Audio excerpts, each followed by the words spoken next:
morning, Mrs. Simonson. Oh, that looks painful. Oh, I was just cleaning out the upper cabinets and stood up and ran right into an open door. Silly of me, I guess. Well, it can happen to anyone, but you be more careful and take care of that bruise. I will, thanks. Oh, almost forgot. Bye now. Bye. Louise Simonson, considered quite pretty once, not long ago, before the arguments and the years and the stick took it out of her. Louise Simonson, like so many broken on the wheel, with one subtle difference. This wheel has a name. Jack? I got something from my sister. No. I just wanted to see what it was, that's all. I mean, it's from my sister, and I haven't seen her in such a long time. 12:05, Louise.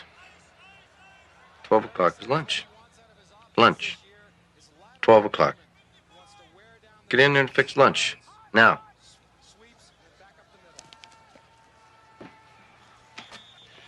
Any decent mail? No, Jack, just some more bills. Phone, electric company.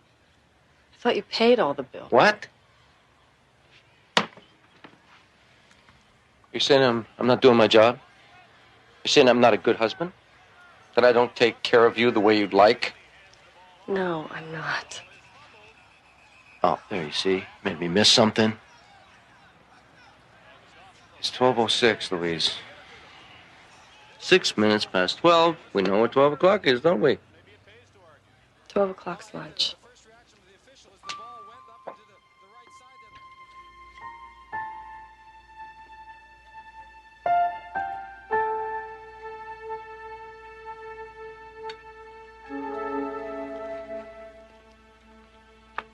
What are you looking at?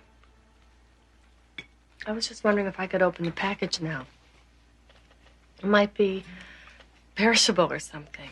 Well, you know my sister, how she likes to send cookies and things. Can I open the package now?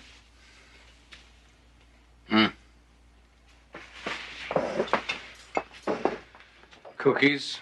Like she thinks we need cookies? There are cookies. You send them right back, you hear me? We can feed ourselves just fine.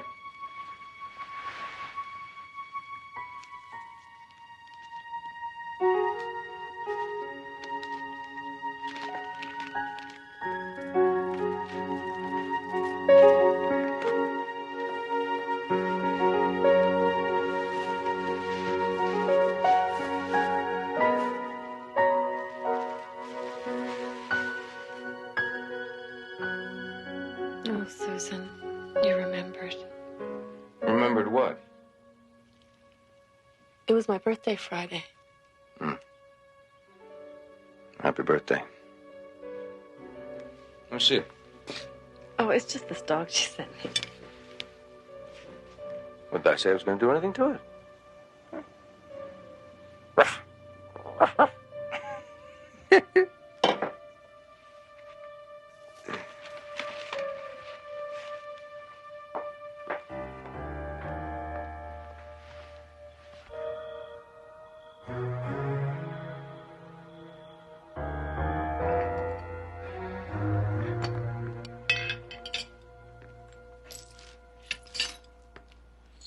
I'm going.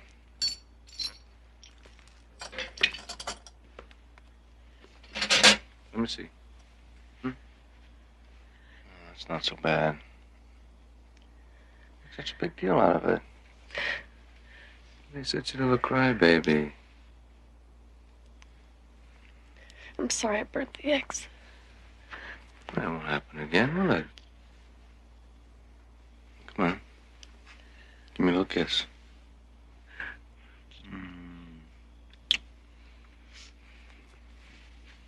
When will you be back?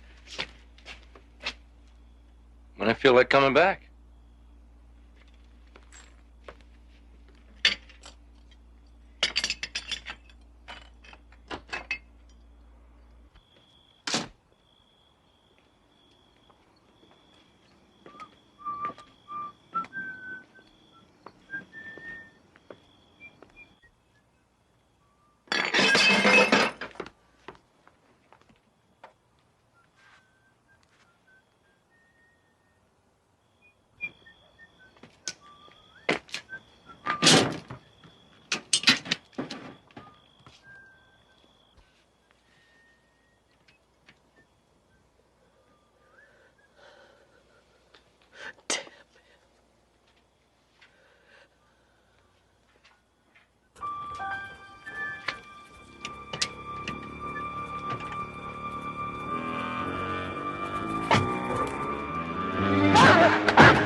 Jesus!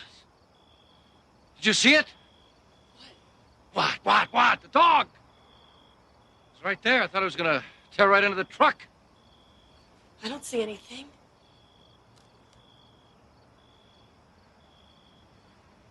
Thing must have run off. Horn probably scared it. Good thing, too. Man, if I had my gun. Look, get back inside. First thing Monday, you call the cops. Find out who's got a dog loose around here.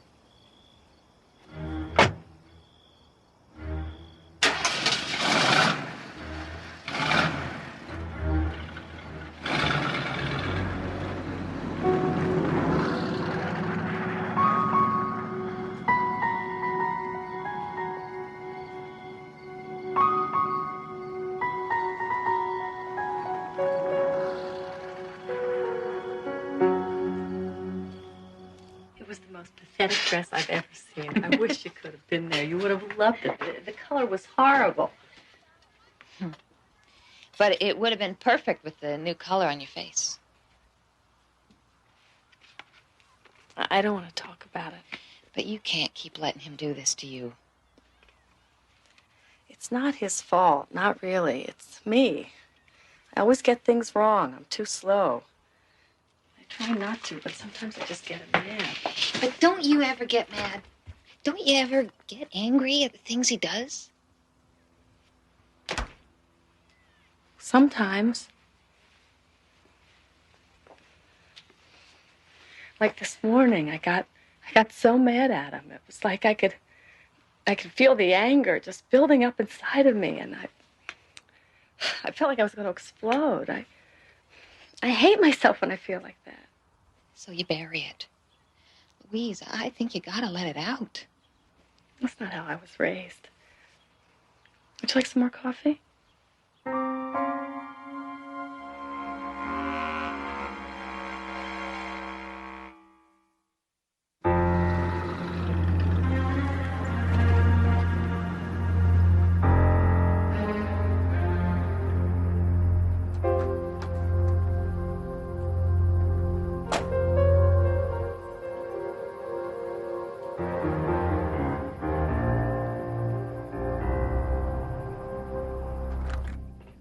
Back. In here, Jack. What's with the extra plate settings? Well, Phil and Claire are coming for dinner. We set it up last week, remember? Oh, yeah, sure. Well, the fancy stuff. Well, I just thought it'd be nice. I don't know. Doesn't look pretty? Oh, that must be them. I mean, you work so hard, I just thought a nice dinner might relax you, you know? Hi, right on time. Oh, as always. Oh, honey, you look so nice. Oh, thanks. Hey, Phil. Hi, Louise. Where do you want me to put this? Oh, in the kitchen. Oh, it looks so good. Hi, Jack. How you doing, Jack? Fine, Phil. You want to come out to the garage for a minute, Phil? I got a new reel I want to show you. Sure. Yeah.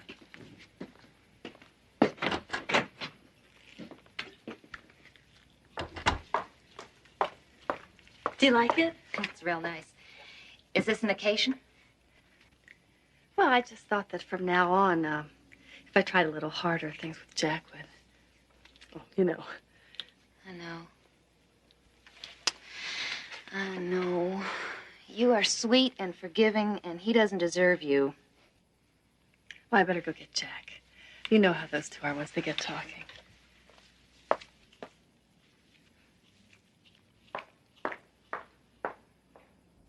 I just want us to be clear on this, okay? All you have to do is say that Frank called you Saturday to go fishing. You couldn't make it because you had to work or something, so I had to go with him. That's all. That's all. Just lie for you. That's right. All right. I And how long do you think you can keep doing this? It's only a matter of time before Louise finds out. She's not gonna find out anything. You gotta realize, Phil, she's not real bright. And Denise is? Phil, she's got legs up to here.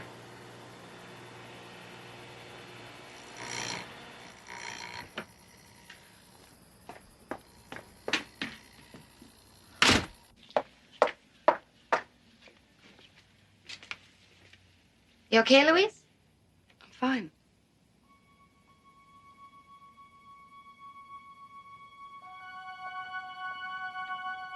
Jack, they'll be wondering what's taking us. Yeah, I'll be in a sec. You go ahead.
Did you see anything? I was in the kitchen. I didn't see anything. Ma'am, you're sure you didn't see the dog? Sorry, I didn't. There's really nothing we can do until it turns up.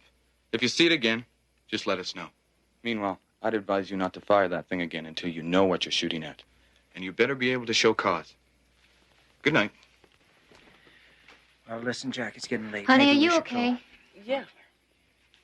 Jack?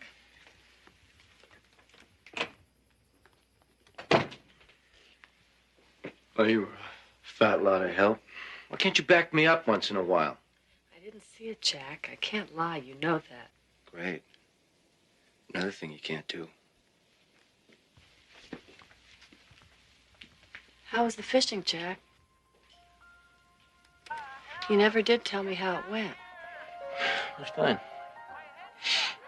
You know, Frank, talk. Scares away every fish in the county. Surprised you caught anything at all. And you didn't catch anything all day? That's right. What is this, the third degree or something? Huh? I don't think I like the tone in your voice. What, I can't go fishing with a friend? No, Jack, I wasn't implying. You said no. You know I don't like it when you say no, Louise. You got a problem, huh? I'll give you a problem. I heard you, Jack. I heard you with Phil. I heard you, damn it!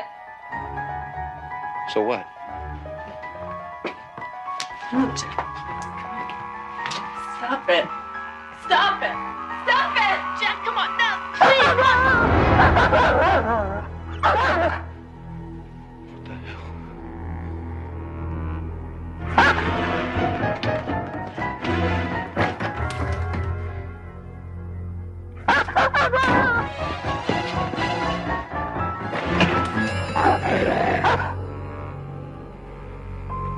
Oh, my God. No, don't. Don't. I don't want you to. We gotta get out of here.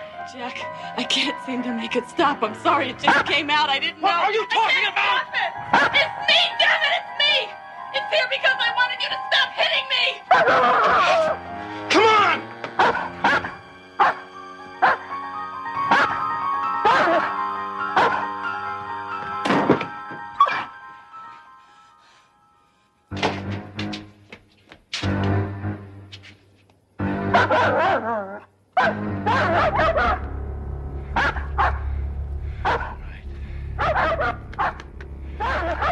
Eat. You want a piece of me?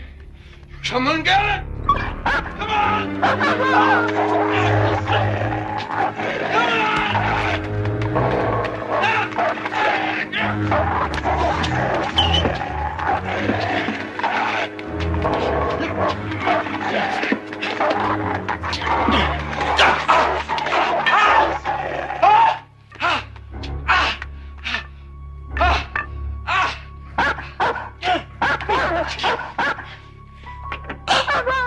Louise, please, for God's sake, call it off. Make it stop.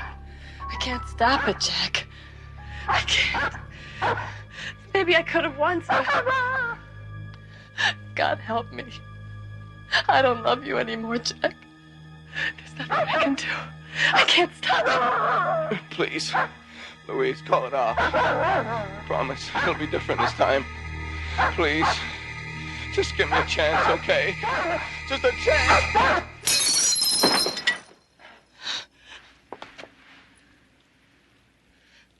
You broke it. It was the dog. It was the damn China dog. You broke it. It was the only thing that was really mine. And you broke it. And I hate you.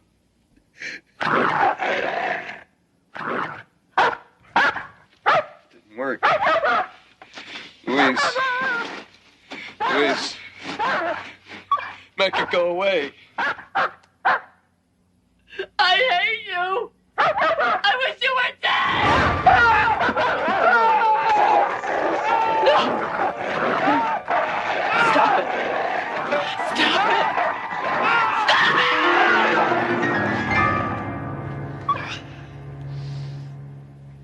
I can't. I can't. Where will I send you? I don't know where to send.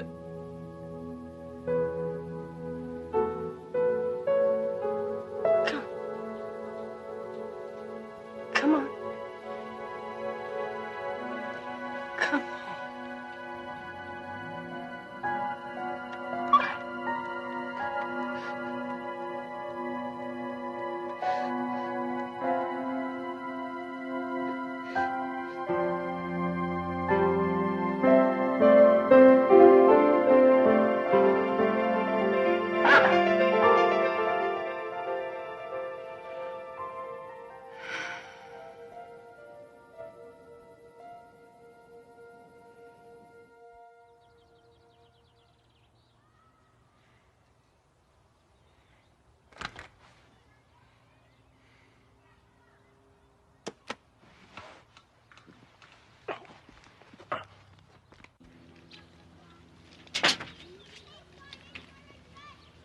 Where the hell do you think you're going? Away, Jack. Away from you. Is that so? You think I'm just gonna let you leave after what you did to me? You sent your little friend away, remember? And now I got a score to settle with you, little lady. You leave and I'm coming after you. No, you won't.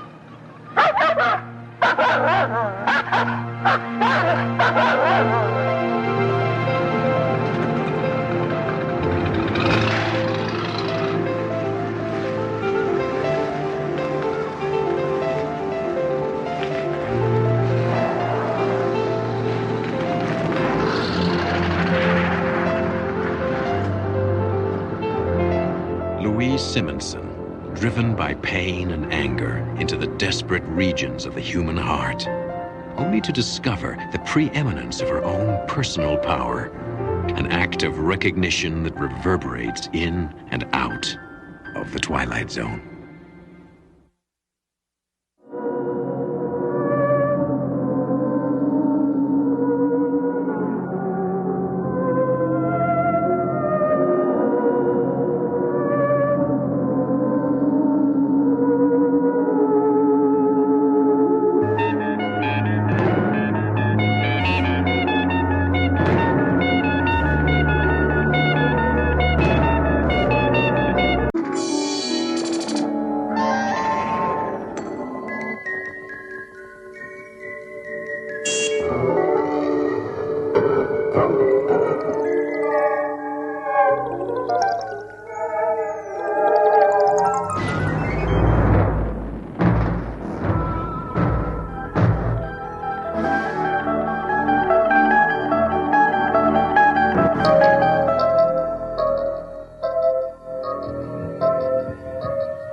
It's closing time.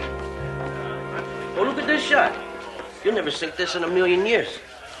Guy thinks he's the next Fats Brown. Come on, let's get out of here. Hey, Joe, how come he gets to stay? Because he asks nice. Now get going. I'm off to Mulvaney's. Anybody for a beer?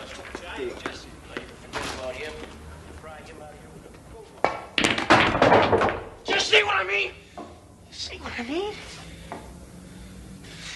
An impossible shot, but I made it. The right stuff, the right draw, perfect position. And what do I get? Fats Brown, Fats Brown. Well, I'm sick of it, Fats Brown. I'm the best pool cue on Randolph Street. Me, Jesse Cardiff, and everybody knows it. Fats was good. So he was good. But he's dead. Do you hear me? He's dead. He's been dead for 15 years, but every time I turn around, I hear about him. That was pretty good, Jesse, but Fats was better. Fats was the best, Jesse. Fats Brown is dead. If he was alive in this room, I could beat him. You'd see, I'd give anything to play him one game.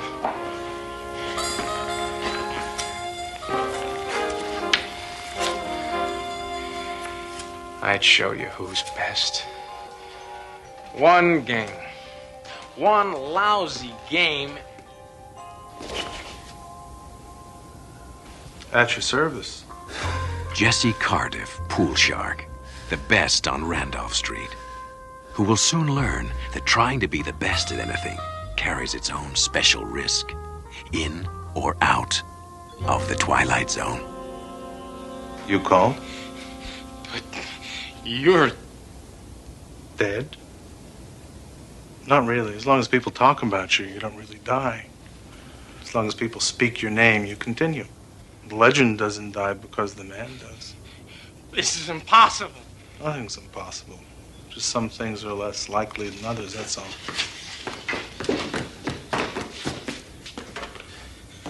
This isn't a rib. You're him. You're James Howard Brown. See, my friends call me Fats. Now, I know it's a shock, but you called me. I didn't call you. I didn't mean that it... It's just let it talk. I was only... You like to play with fire, but you don't like to cook. Is that it? You know that you're not as good as you claim to be. You know deep down inside that you're second rate. Hey, hold on. Strictly second rate. What, are you afraid? Look, I come a long way.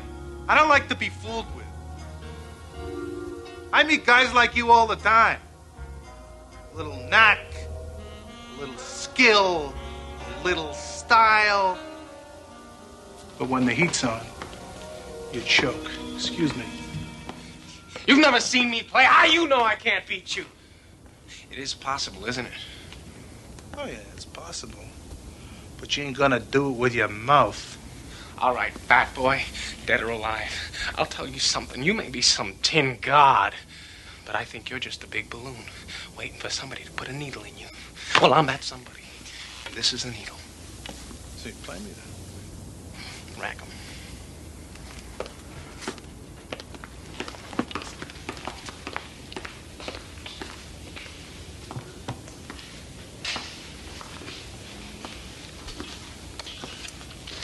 Steaks? Steaks? Yeah, there's something to make the game a little more interesting. And you're all of it.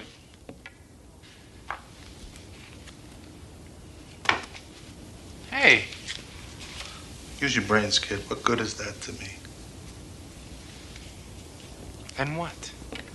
Something to make my long journey worthwhile. Name it. You said that you'd give anything to play with me. Anything? What are you talking about, pal? Just what kind of stakes are you talking about? Life or death. What? You beat me, you live.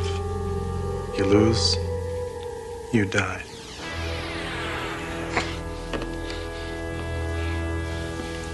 It's interesting. It's interesting to see how much faith you have in yourself. don't want to be the best bad enough, kid. When I was your age, I'd have jumped at the chance. But then again, I wasn't second rate. Hey, hold on. You say I don't want to be the best bad enough? You're wrong. Do you know how many nights I slept on this table? Yeah, I did that. I made a deal with the owner. That way I could practice after the place closed. I haven't seen a movie in years. I haven't read a book. I haven't dated a girl because it would take too much time from this table. That's a lot of talk. You'll never know till you risk everything. Stop pushing! Wait! Don't go. Then you accept the terms. Life or death. Rack the balls.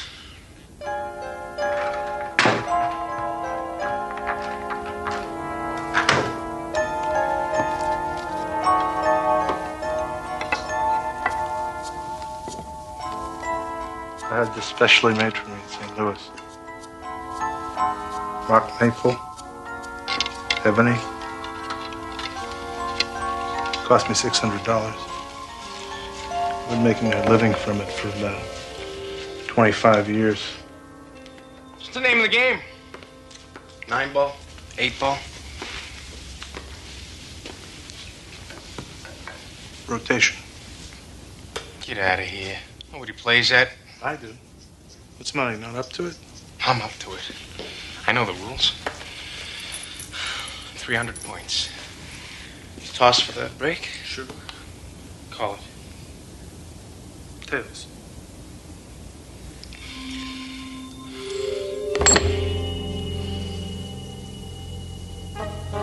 Change your mind? You can, you know. It's my break.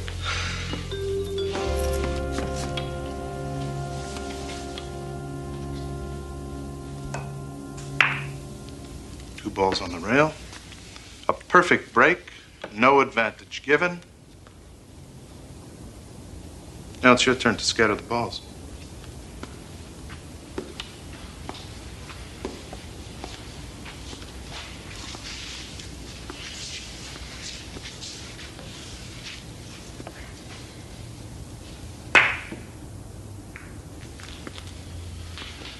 Do something with that.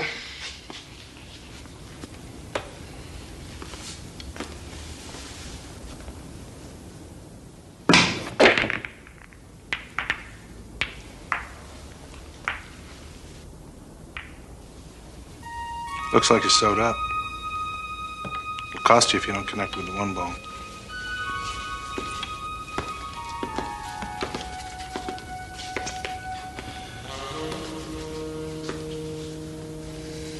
Bank.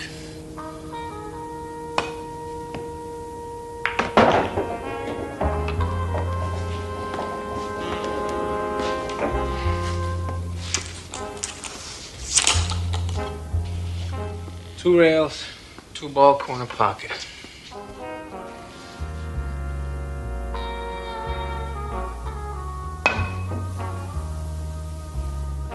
Did you see that, fat boy? Funny.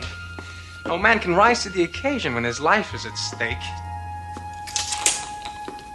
2-ball, 2 points. Not bad. It was great! You're like all the others. You keep trying to bring me down. When I was a kid, there were plenty of guys like you. Guys that were good at things. Like music, basketball, arithmetic. They'd do everything they could to make me feel this high. But you fooled them, didn't you? Right. I knew that somewhere there was something I could be good at. I had the eye for it.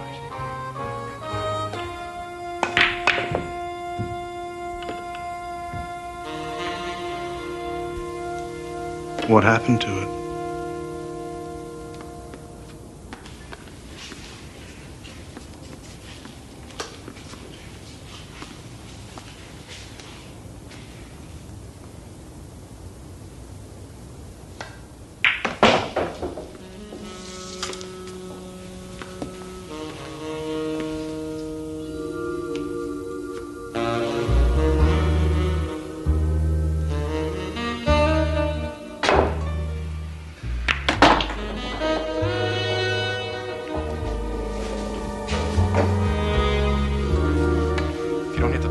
you scratch. And that'll cost you points.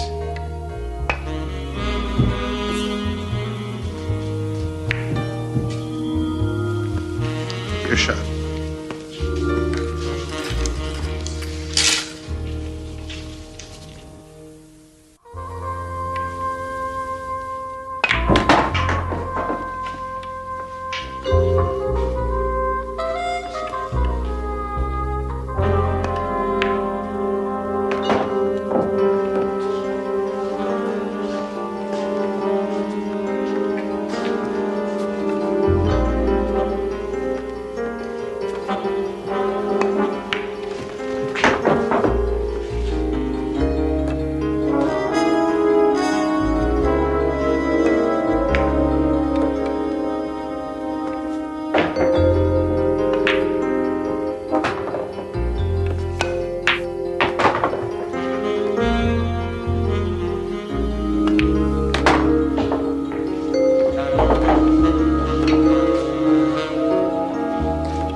Points.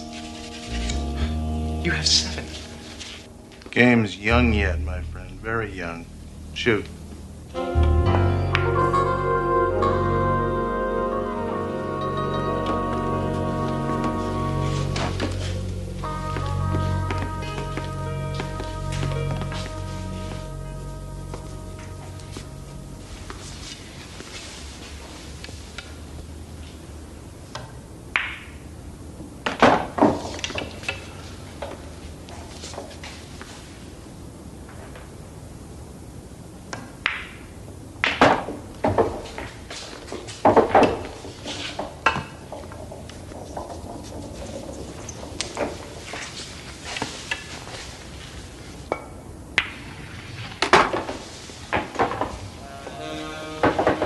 Rack them, please.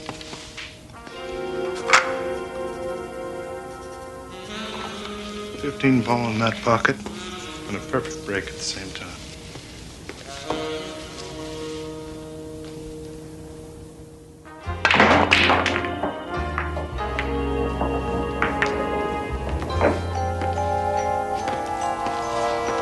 One. And 2.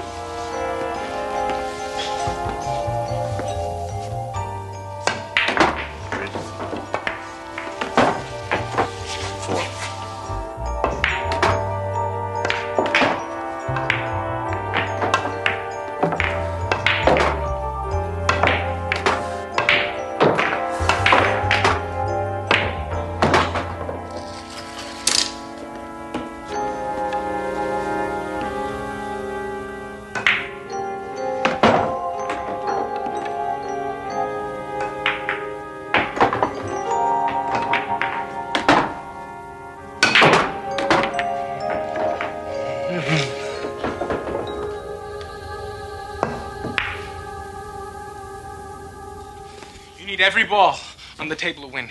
I only need one of them. You know, Jesse, there's more to life than this pool hall. I mean, it's not right for you to keep yourself cooped up here like this. I mean, you ought to get out a little more, see what's going on outside. You didn't become the best by sitting on a park bench. You spent plenty of time with a cue in your hands. Yeah, of course I did, but I still had a life. I mean, I've been to places where they never even heard of pool. I know. I don't look the part, but I've made love. I've watched sunsets. I've swam in the ocean. And when I think of all the beautiful things that there are to do in this world, it hurts me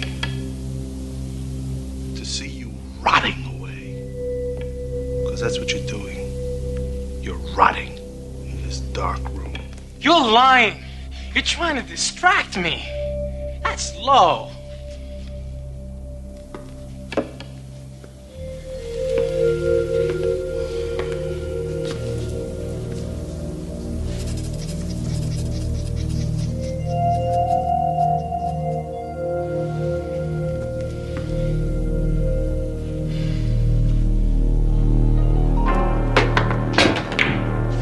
You did that on purpose. You made me miss. A little gamesmanship, a little pressure and you come apart. That's kid stuff. To break your concentration, you go wild.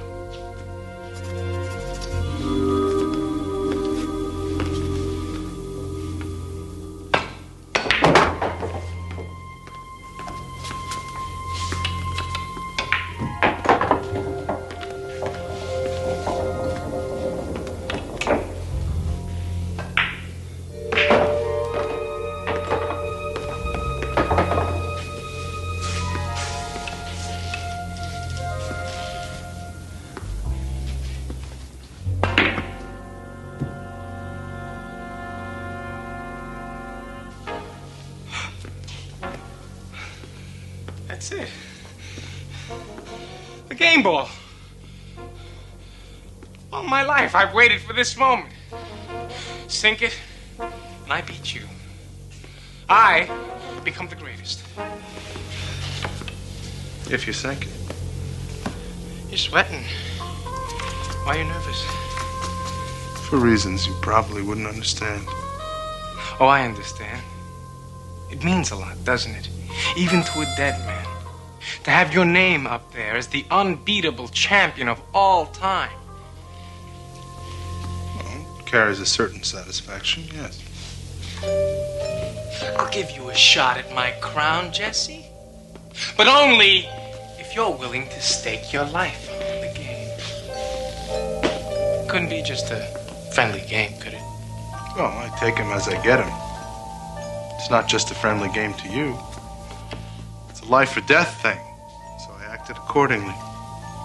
You see, the champions and the legends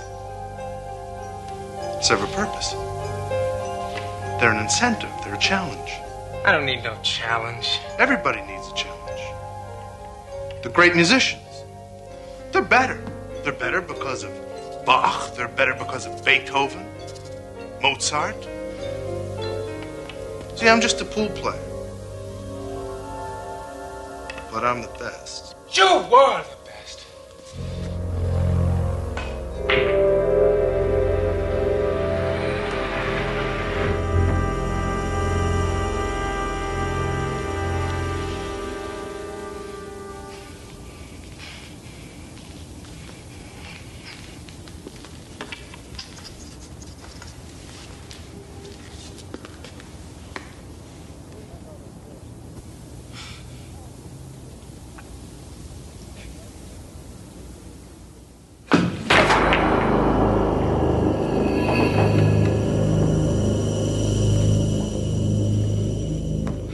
What are you waiting for? Get it over with. You said life or death.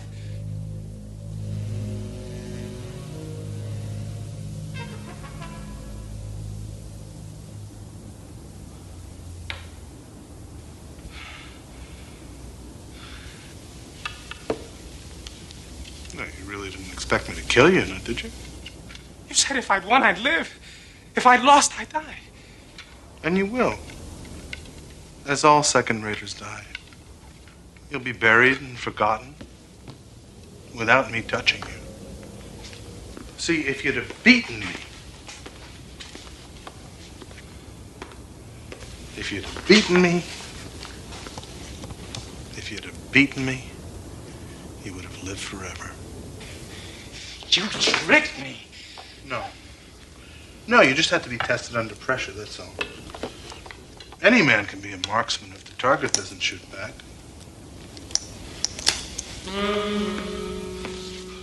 Wait!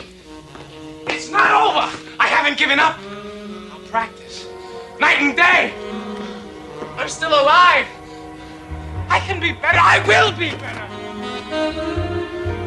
From me again, Fat Sprout.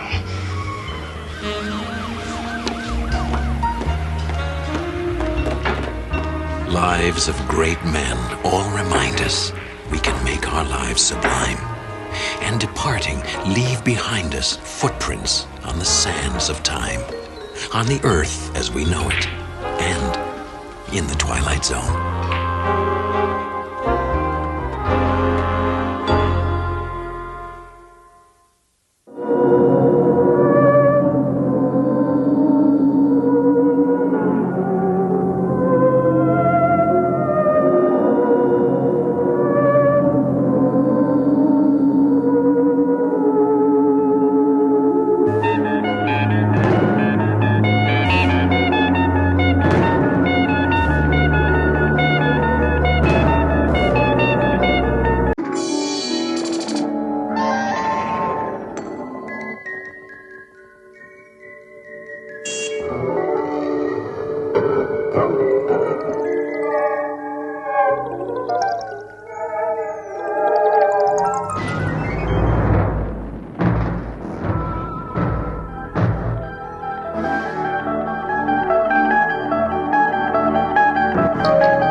Hello, Mr. Slater. Hi. I'd like to see Mr. Simmons. Oh, I'm sorry. He's no longer here. You have to see Mr. Cutler. Good morning, Mr. Cribbins. Hi, morning, Miss Bailey. Did you check your figures against this? I gave you 7 cents off yesterday. Yes, sir. Oh, Mr. Cribbins. I'm ordering tickets for the livestock show. How many do you need? Just one. Okay. Your figures match today.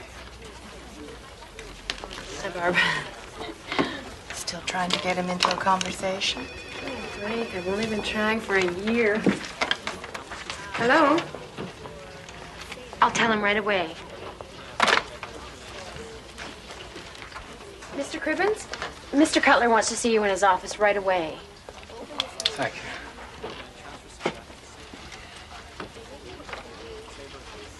Uh-oh. Last week Simmons, this week Cribbins. A human calculator. Cutler'd never fire him. Focus on Warren Cribbins, a myopic little man, precise with figures, awkward with people. His horizons, a bottom line dotted with decimal points. But his safety in numbers is about to be erased. No, no, no. Don't get mad and don't get even. Just get ahead. Yeah. Sure. Cribbins. Yes, sir. Have a seat. Thanks, sir.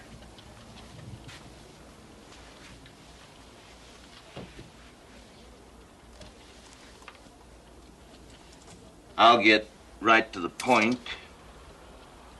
You like your job? Yes, sir, very much, and I hope my work has been to your satisfaction, sir. Right down to the last decimal point. Oh, thank you, sir. Wish I could say that about everyone. Cribbins, Warren, how'd you like a promotion?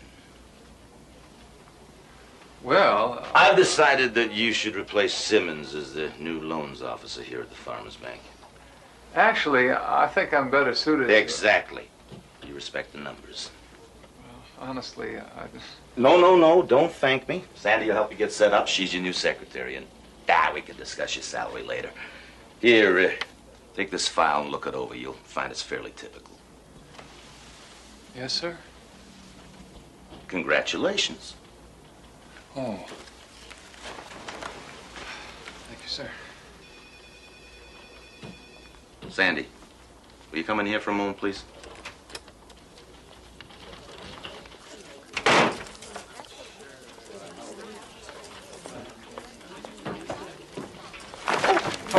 I'm sorry. I wasn't looking where I was going.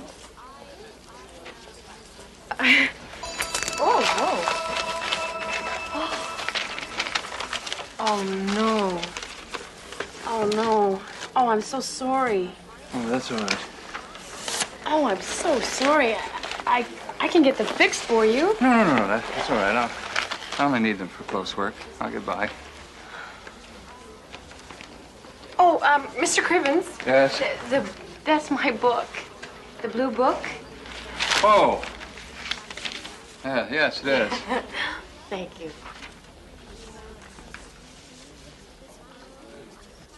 No, I did not take out your loan. You did. Yeah. Yes, and you agreed to abide by the conditions of said loan. No, I can't do that. Mr. Simmons is no longer working here. I said that I can't do that, and Mr. Johnson, I would appreciate it if you would watch your language, Mr. Johnson. Mr. Johnson?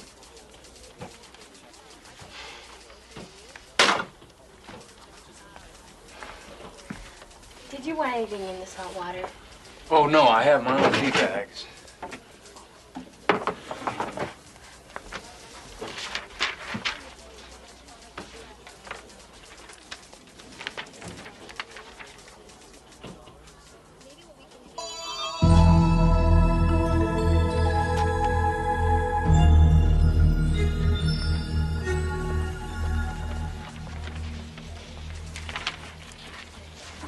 Yes, Mr. Cribbins. Money just dropped in there. Where?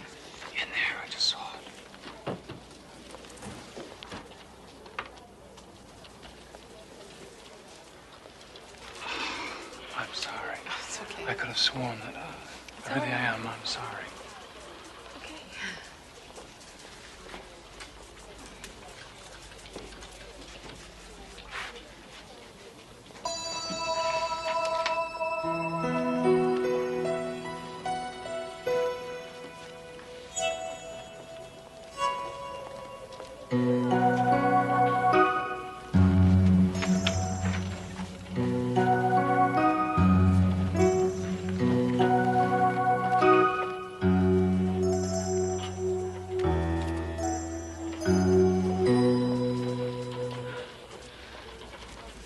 Thank you, Mr. Cribbins.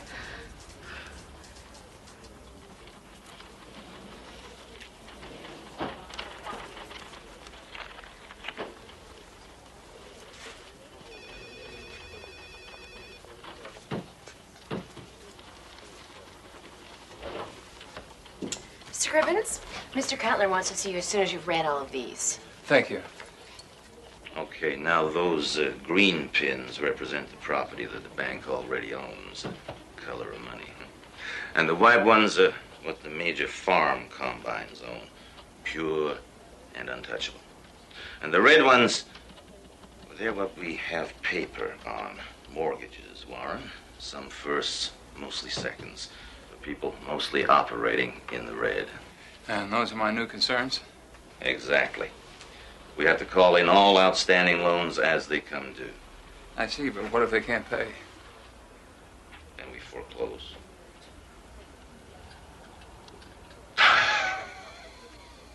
Listen, Warren, I've always looked at mortgages as rent. If you have a tenant who can't pay his rent, then you find one who can. I mean, the business of America is business, right? Calvin Coolidge. Exactly. That's what makes us great.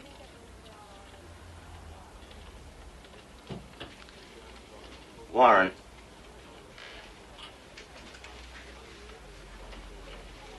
Do you have any idea why we're stepping up our activity on this? No, sir.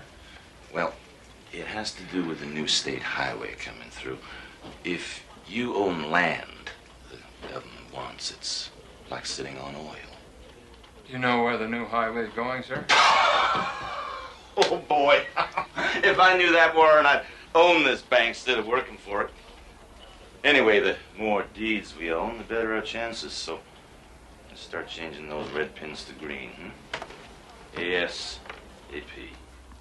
I'm afraid you're delinquent on your loan, Mr. Slater. A letter was sent advising you that grace period is over this week. You can extend it a little more, can't you? No, I'm afraid we can't do that. The business of America is business, Mr. Slater. The business of America is people. Or it should be.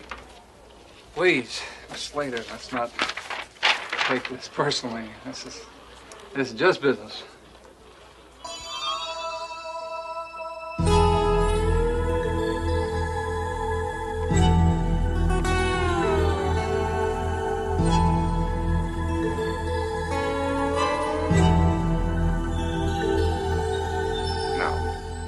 This isn't just business.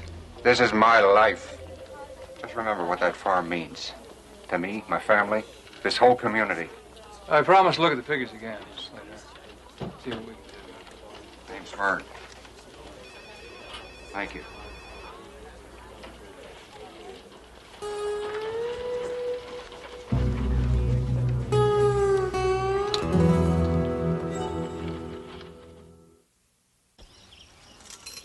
It's an enormous piece of property.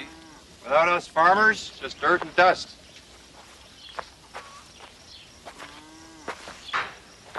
What's the bank going to do with it anyway? You can't work it? No, I guess not.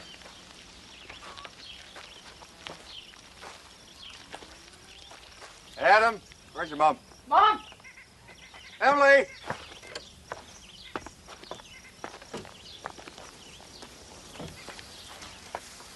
This here's Mr. Cribbins. He's from the bank. How do you do? Hello. Vern tells me you're going to figure a way to make things work. Well, since I'm not empowered to extend your loan and your equipment appears to be a little outdated, I suggest that you sell off some land. Who to? Who's going to buy it at a price that'll be worthwhile? I'll just have that much less corn for market. How's that going to help me, Warren? Mr. Slater, Vern, I think that may be your only option. I may not even be able to get my boss to agree to this. He wants to enforce foreclosure.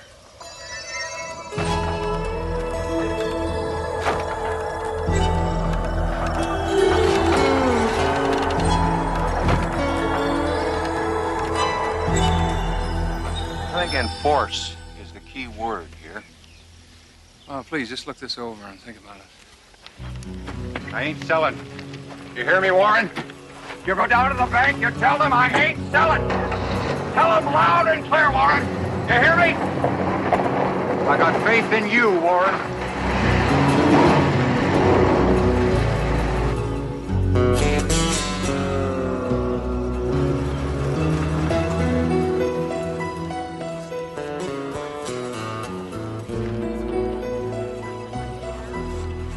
Morning.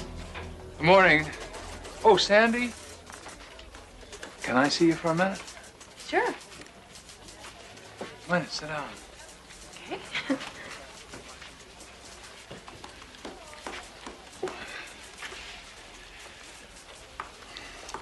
I have a question I'd like to ask you.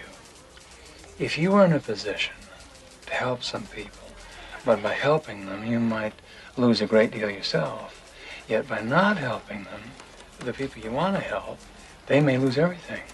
Would you do it? Well, I mean, even if it meant risking your life savings. well, I don't really gamble. I can't afford to. But, well, I like doing things for other people.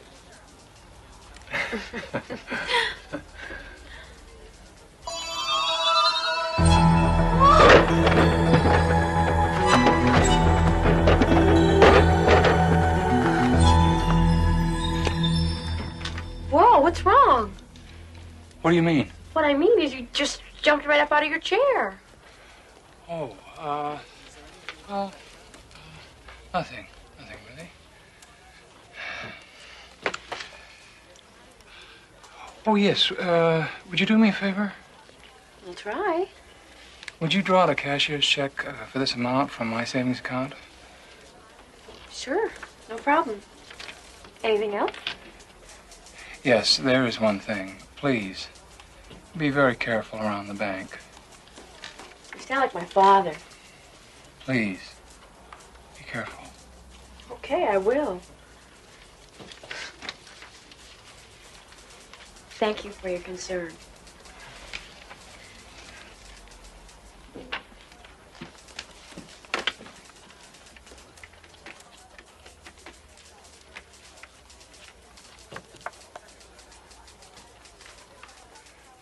Hello, Mr. Slater. Vern. Yeah, this is Warren. I think I may have found a solution.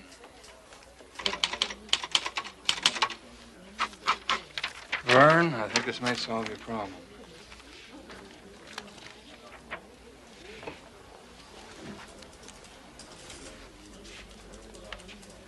This is a loan. Yes, a personal loan from me. Yes, correct. Warren, I won't let you down. I'll pay you back every single penny. I promise you.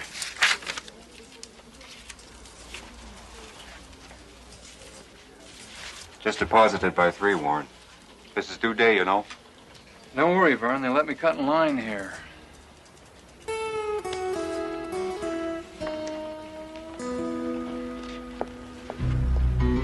Sandy? Oh, I'm sorry, Miss Bailey. Mr. Cribbins, what are you doing? Oh, I'm sorry. Nothing really.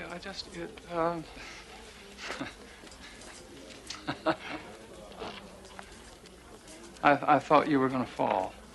I use this ladder all the time, and I've never fallen, not once. Oh, I don't understand. You were supposed to be careful. And I was. Oh, I nearly forgot. You're supposed to go see Mr. Cutler in his office. ASAP. So, with foreclosures, like I said, it all depends on the worth of his assets. Here, I have some figures available on that. So, don't dicker with him too much there. He's in no position. His debt load's so heavy he can't say no, even when we offer him bottom dollar. Now, sure, it's a tough deal for the guy, but, well, that's business. Right, Warren? No, I had no idea we'd strike it this rich by grabbing the Slater farm. Yeah. Yeah, well, just wait and see what else I got in mind. Hmm? You betcha. I love highways.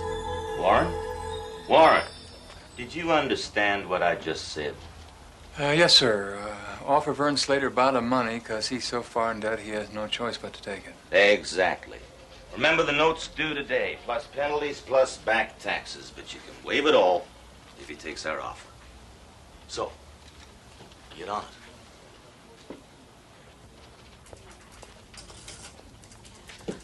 Everyone's closing and balancing. What did you want me to do with this cashier's check? I'm not sure, Sandy.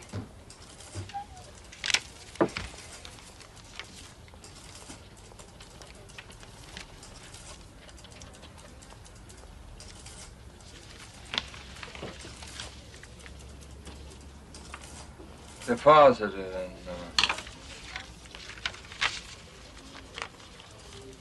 Vern Slater's account.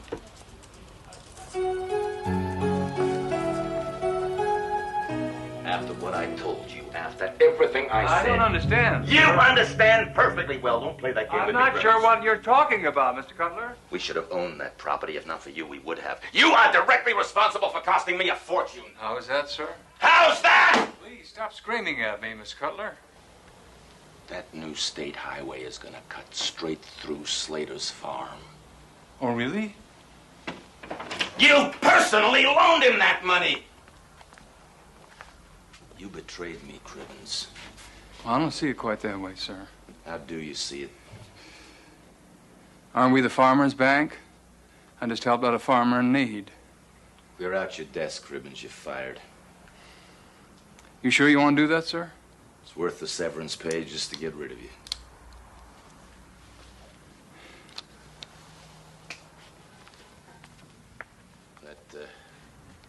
That sign's crooked. Fix it.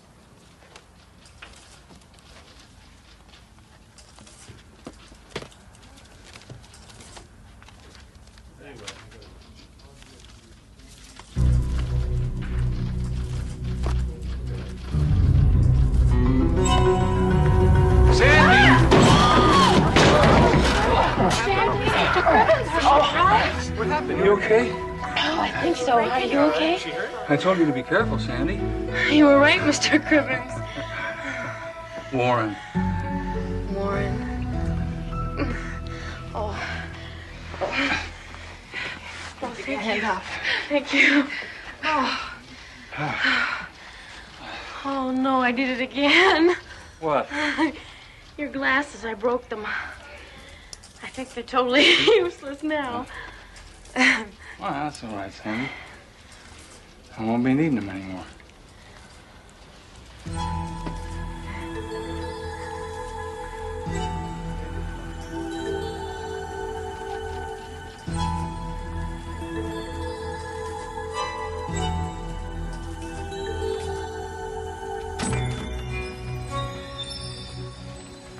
Come on, Miss Bailey.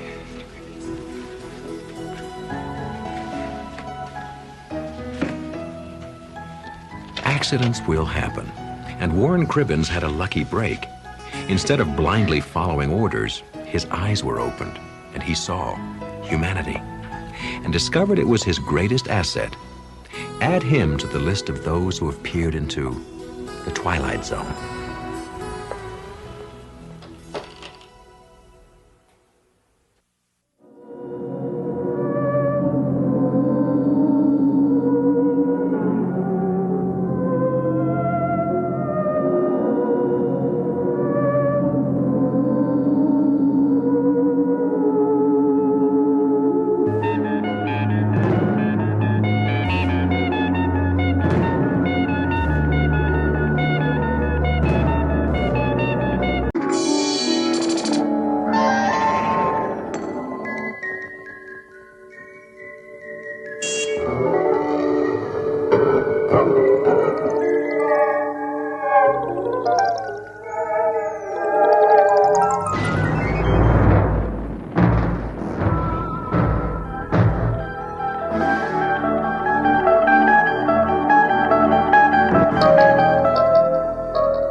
Not so very long ago, before computerized toys and cathode rayed characters did our speaking and thinking for us, one of a storyteller's most important tools was imagination.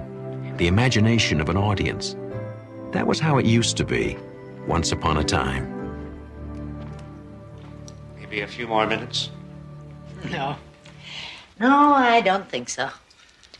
I'd have thought, on a day like today, usually this time of year they arrive in herds. Used to be. Oh, it's all right. It's easier to say goodbye when there's no one to say it to. Maybe if we'd publicized it more. I'm afraid that my little books don't have much to say to the video generation. But a good story never becomes obsolete. Maybe a good story, but not the storyteller. Oh, nonsense. Well, we'll miss you at any rate. When does your house go on the market? Next week. Oh, I suppose I should be looking forward to it. My sister tells me that Arizona is very good for aching joints. Mm. Is story hour over? No, you haven't missed a thing. Oh, good. I'm looking for Hallie Parker. I'm Hallie Parker. Oh, great.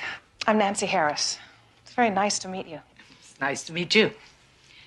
Now, what can I do for you? You are a bit older than my usual group. No, well, actually, I'm here to ask a favor. Would you sign this for me? For my son. He loves all of your books, but this one is his favorite. He's read it 1,000 times. I'd be happy to. Have a pen? Oh, sure. It's a surprise for him? Sort of. He can't come himself. He's not feeling very well. Oh, it's too bad. Say, how about I bring it to him myself? Oh, you don't have to do that. Oh, I'd be happy to.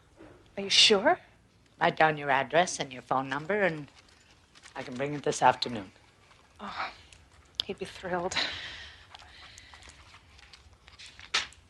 Thanks, Miss Parker. I can't tell you how much this means to me. To Brian. Well, I'll see you this afternoon, then, eh? Yes, thank you. Bye. His room is right down here. Brian, there's someone here to see you. Well, so you're my #1 fan.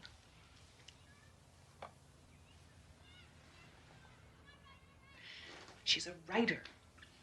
Do you know what she writes? Well, let me give you a hint. What's your favorite book? Creatures in the Closet?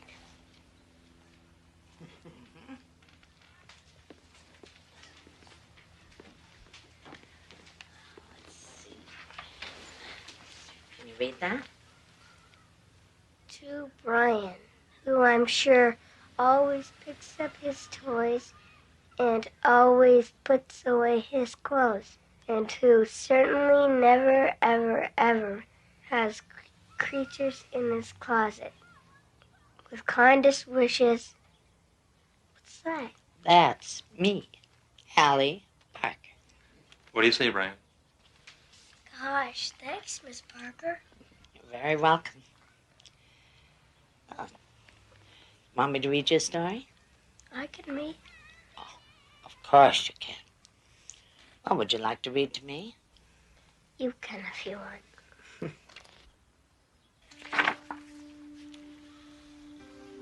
Once there was a lad named Ned who never, ever made his bed.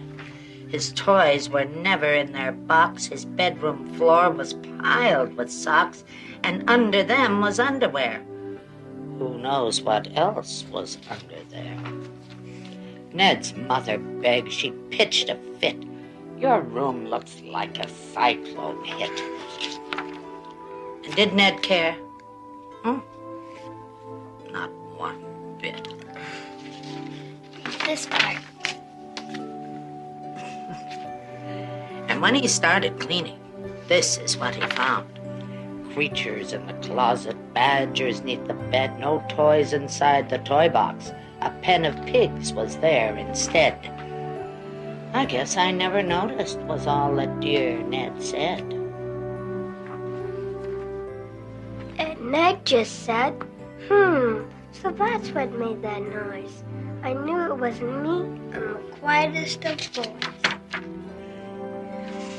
It must have been creatures in the closet and badgers neath the bed that trampled all my toys and clothes and made my mom see red.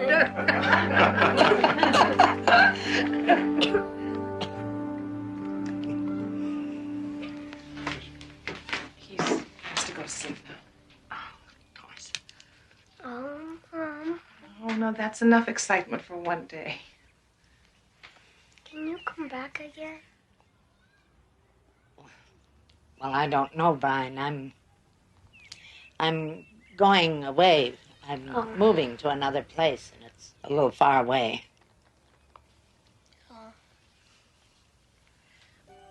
But we'll see.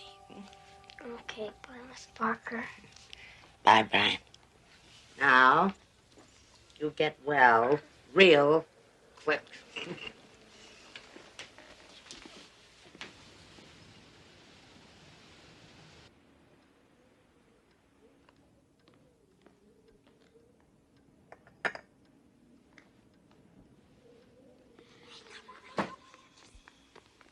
Hello?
Who's there?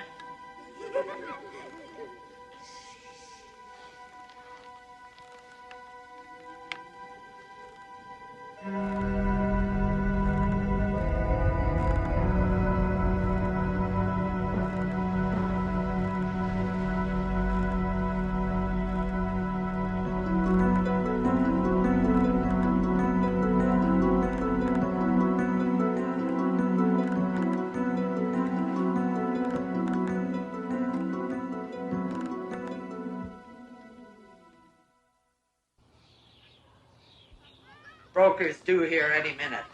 Young couple. She says they're looking for a fixer-upper. Okay, I guess. The neighborhood children are pulling all kinds of tricks on me, and I... No, Ellen, it isn't. Phoenix does not have a corner on the nice weather department, you know. Yes, I'll talk to you this weekend. Yes, bye.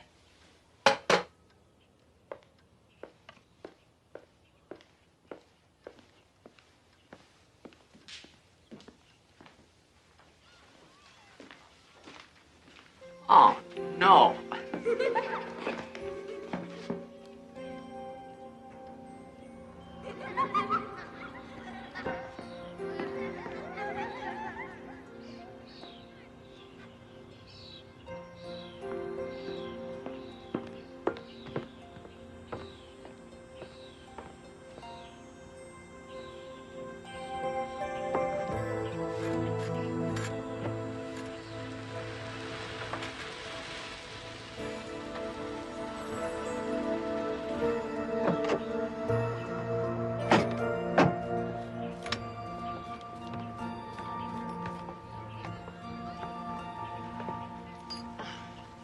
Hello. Have an accident? No, just some neighborhood children, so. Does that happen a lot around here? It's normally a very quiet area, isn't it, Miss Parker? Oh, yes, very quiet, very, very nice. Anyway, Paige and Martin Glazer, this is Miss Hallie Parker. Well, I imagine that you've knocked some baseballs into living rooms in your day, eh, Mr. Glazer? I've never been one for sports. Anyway, shall we get started?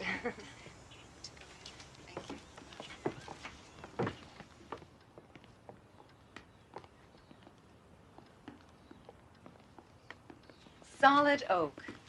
And not a nick or a splinter in it. So that you can slide down the banisters sometimes if you want to. Gee, Miss Parker, I hope we're not keeping you from anything. No, no, not at all. Shall we move on?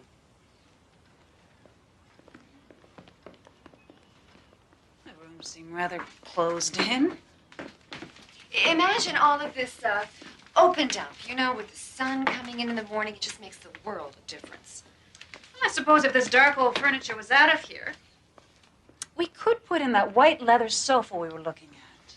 Oh, but white gets so dirty, doesn't it, with children running in and out?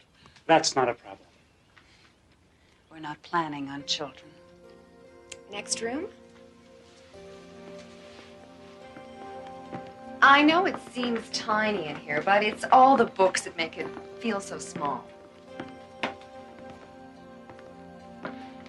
Still very dark, though. I'm thinking skylight. And some throw pillows, a pale, soft gray carpet. You could even knock out this side wall. It would make a whole new room. So many memories. We're standing in a bit of history, you know. I mean, Miss Parker wrote all her famous children's books in this room, at this very desk. Didn't you, Miss Parker? Oh, yes, Perhaps you're familiar with some of the titles? I doubt it. No? Well, they escaped me at the moment, too. Anyway, onward and upward. Now, you'll notice that the staircase actually complements the home. It sort of sweeps you up to the next floor, where you'll notice that Well, I guess it has potential, although it needs a ton of work to make it livable. Well, of course you're right, but that's half the fun, isn't it? Breathing new life into an old place. Oh! All I need is kids running into my house all day. Is this what you call a quiet neighborhood? Oh, well, it's normally a very... Well, it's only children with their playthings. I told you this place gave me a bad feeling. Let's go. Miss Parker, do you want to sell this house or not? I was only trying to be helpful. You're only trying to be helpful. Well, how about keeping the toys picked up and the kids out? Thank you so very much.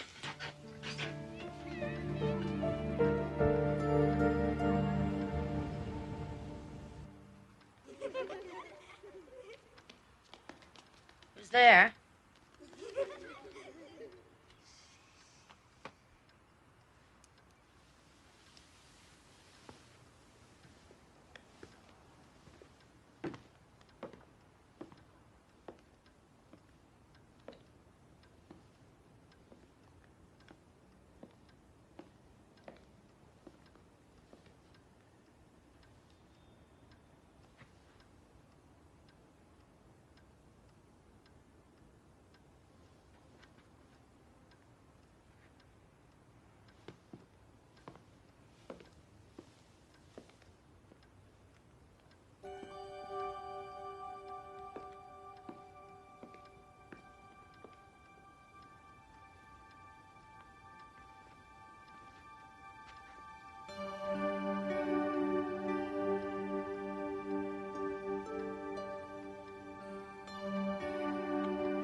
Hello.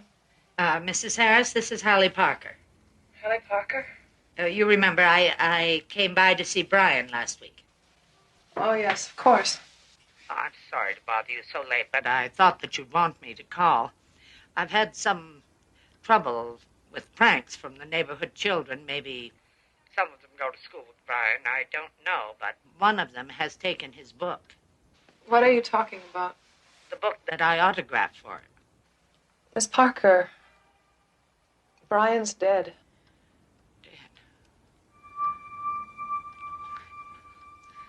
Terribly sorry. Miss Parker. Miss Parker, why are you calling? I have his book here. Sorry, it can't be. You must be mistaken. Miss Parker, the funeral was this morning, and we left the book with him. It was his favorite, and we figured he would like that. His book?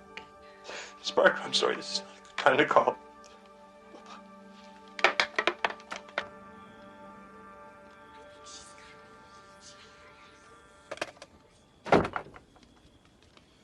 Who's that?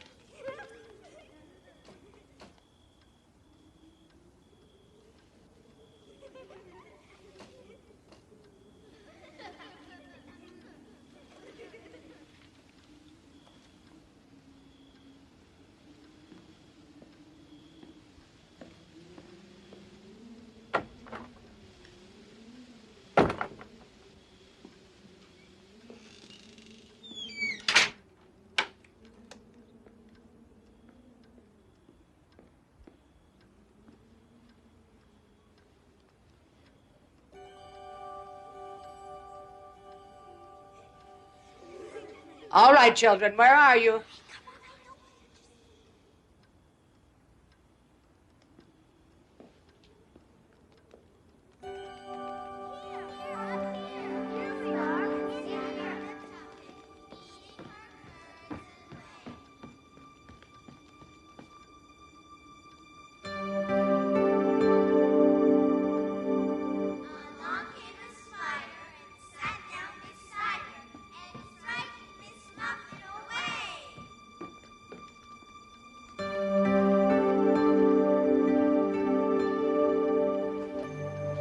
Don't go, Miss Parker.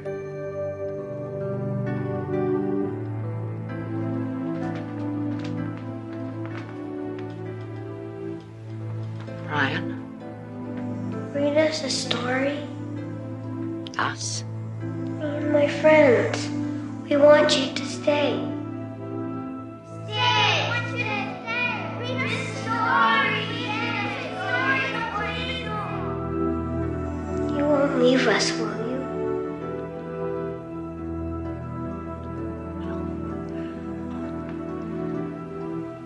Of course not.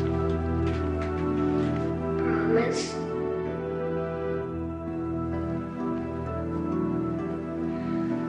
I promise.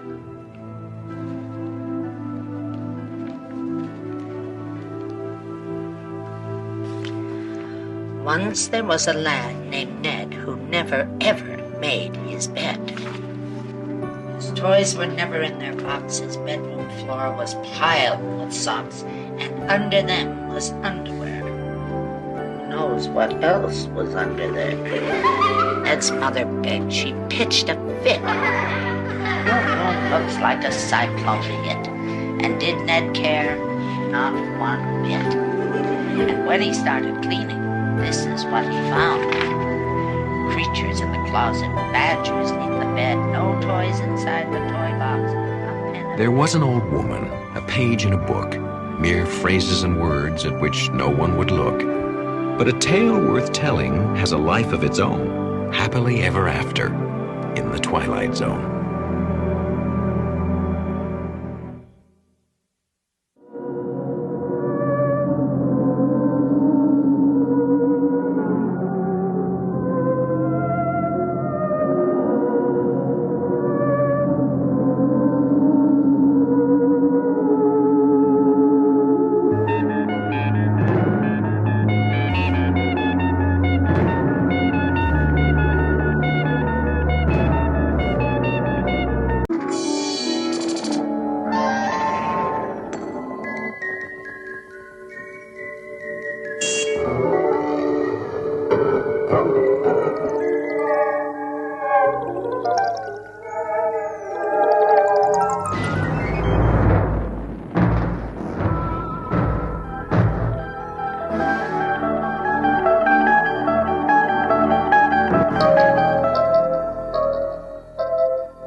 It's been said that all good things come to those who wait. This is Willie Gardner, a man whose lifetime of waiting is about to end.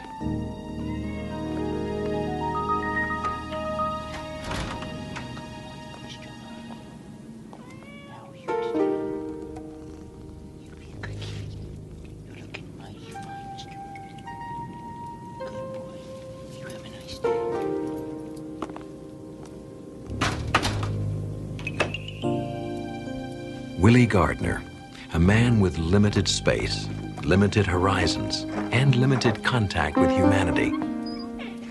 People float in and out of his life like flotsam and jetsam washing up on the beach. But the law of salvage is about to change all that. Today, Willie is going to find something very valuable on his particular beach, in the Twilight Zone.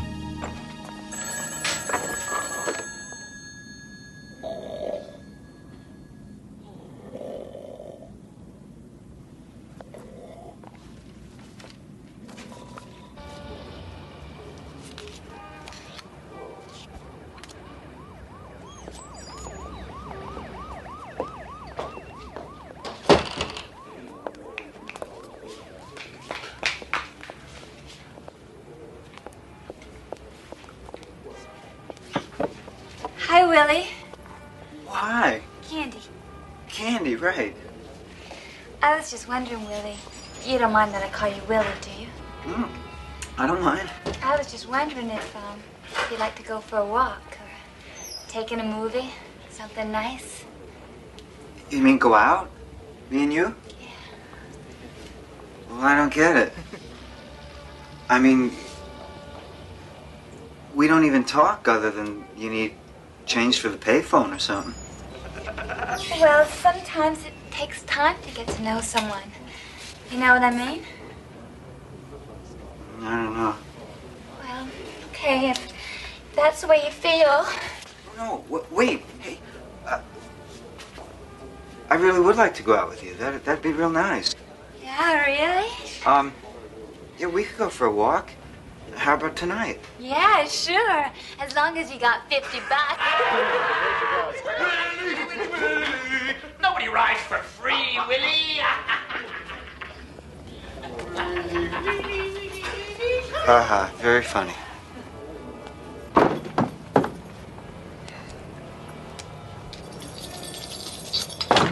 Checkout time, 12 o'clock.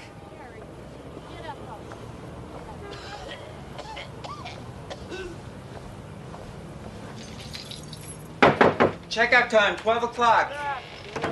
Good morning, Mrs. Kudaba. How are you today? Good morning. I'm just fine, Mr. Gardner.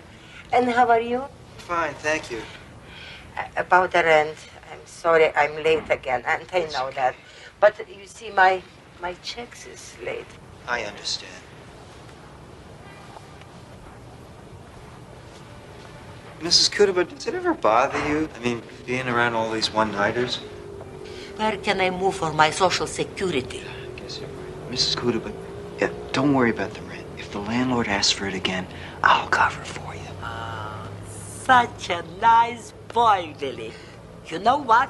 You should find a nice girl, get married, have some kids. Unfortunately, I don't get to meet many nice girls around here, Mrs. Kudaba. Well, that's a shame. That's all I can say. That's all right. It's no problem. Bye.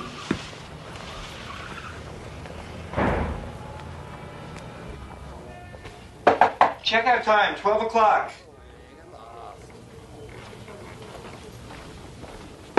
Checkout time.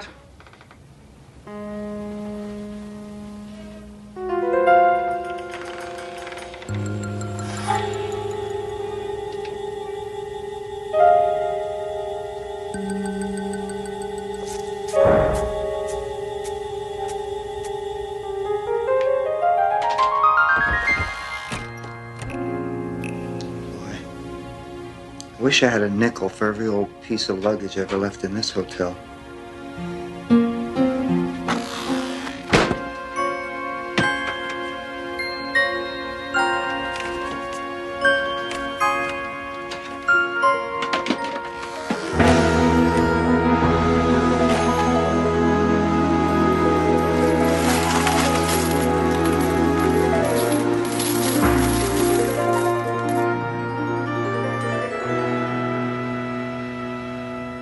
101, 102, 103, 104, 105, 106, 107, 108, 109, 110. This is gonna take forever. Wait a minute.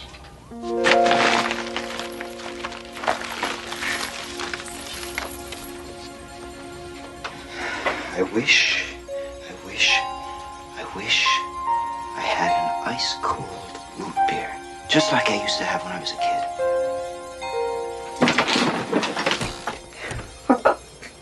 This is great. What do I need you guys for? I can have anything I want.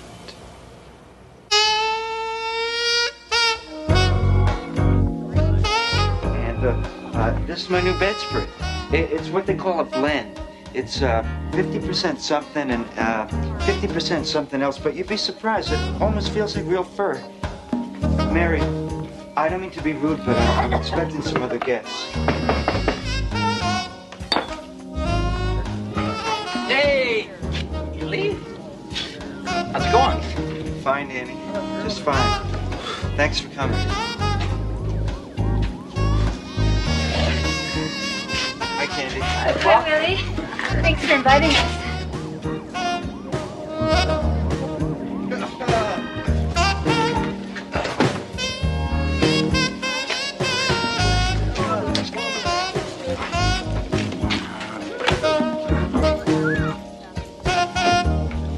Hey, Willie.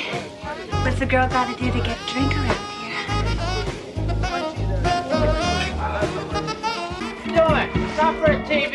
It's busted. No, it's not for the TV. It's for the stereo. It's not busted. Watch. Volume up. Volume down. Volume up. Volume down.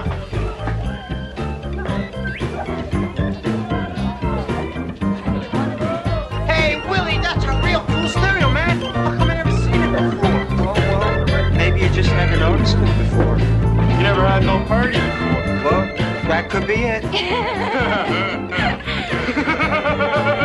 a funny guy, Willie. I never knew that about you. Well, there's a lot you don't know about me. Billy, you son of a gun. You really know your wine. Thank you very much. It's a real bouquet. Thanks. It's positively lousy with bouquet. Listen, if you like it that much, why don't you take a bottle when you're ready to leave? No kidding. Sure, take two if you like. Gee, thanks. Hey, that's really generous of you, Willie. That's nothing.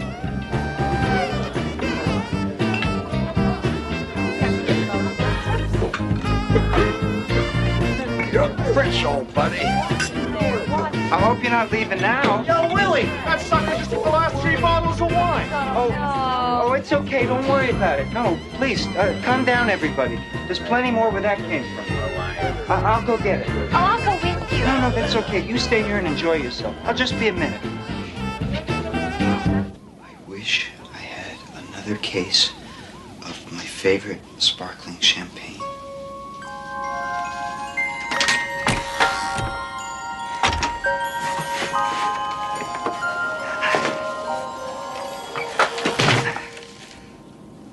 Thank you. Thank you very much.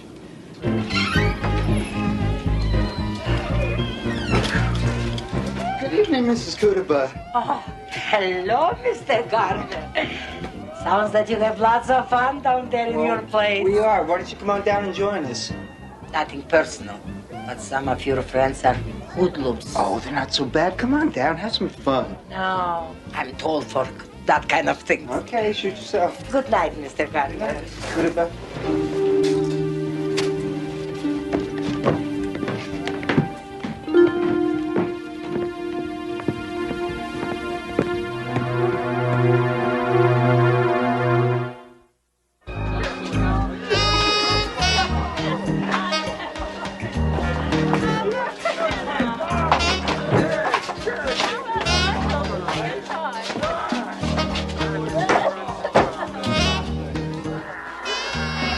Kind of stuffy in here. Why don't we go someplace where we can talk? Okay.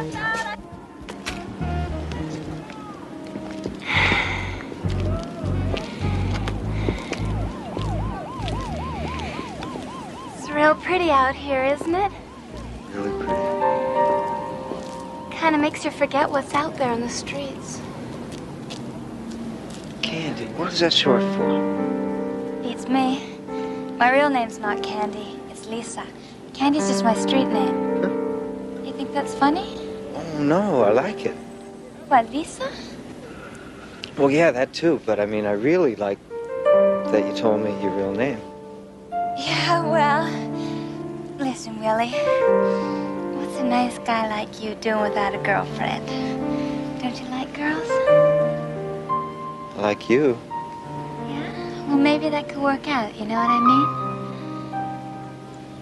mean? Not really. Well, I could be nice to you, and you could be nice to me. I don't understand. Well, you know, you could take me out and buy me things, get me a nice place to live.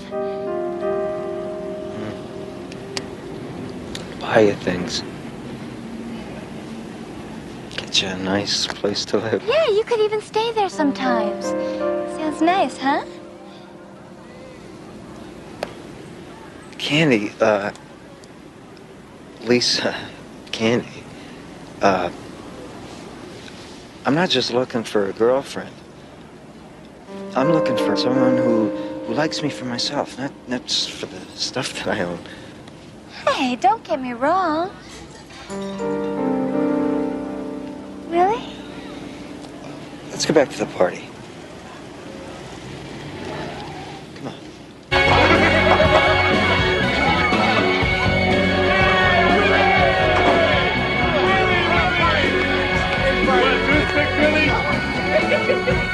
You throw a great party, Willie. Yo, Willie!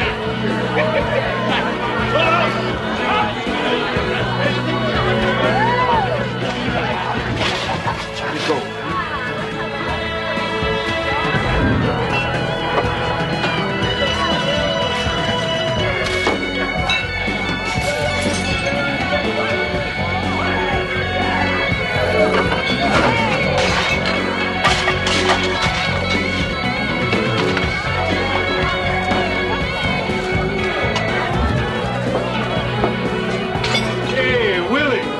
I was checking out your TV set. Great color. Now, I was wondering, there's this big game on tomorrow night, and could I borrow it? Just for the day, you understand. Keep it. Serious? Serious. Take it. You got it.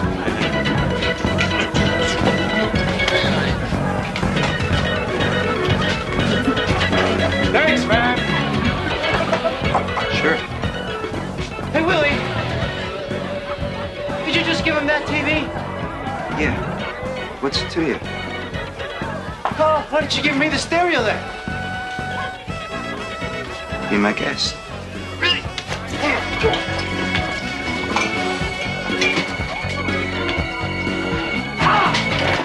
Real easy. All right, stereo, baby.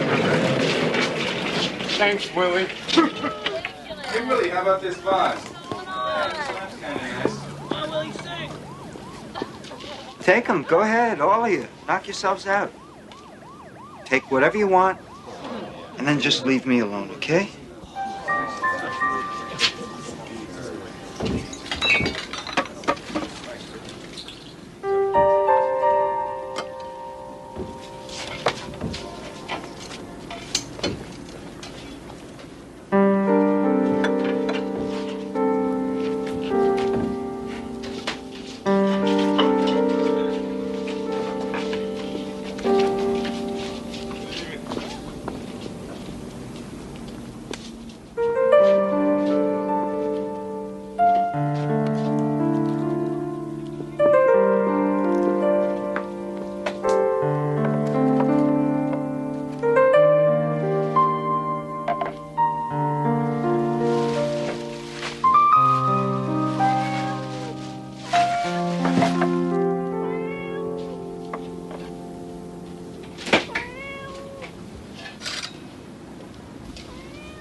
You're still my friend, aren't you? Well, at least you're honest about it. Hey, Willie. Party's over? What can I do for you, gentlemen? That depends. Depends on what. On what you got. I don't got anything. It's late. I appreciate you dropping by. Hey, you shouldn't be so rude to your friends, Willie. You're not my friends. Look, you guys don't fool me anymore. Keep an eye on him. Hey, get out of there! What do you think you're doing? Stay put. Watch your step. What are you guys looking for? Wrong piece of whatever you got going. I ain't got nothing going.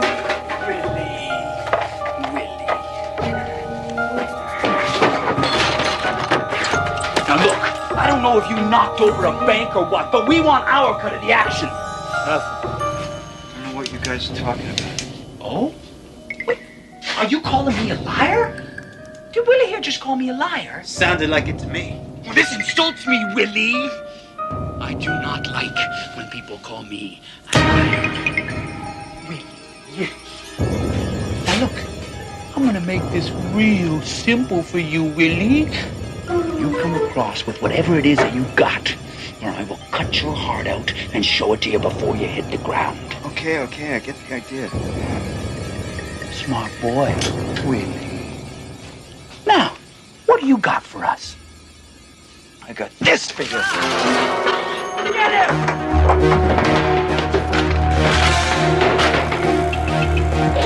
Come on! You went this way, come on! You are dead, you are a corpse! Hey, you guys, what are you doing there? I'm calling the cops.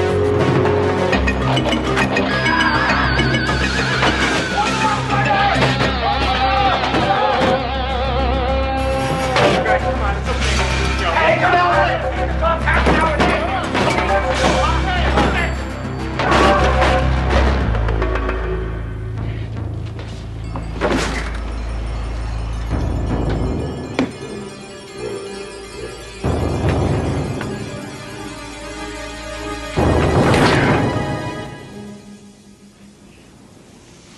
Not here.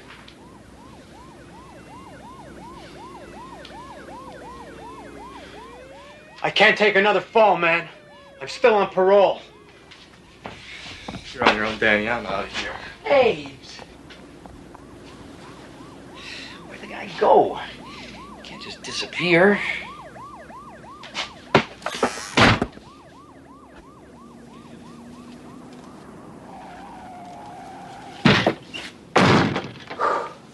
Thank you. Thank you for working.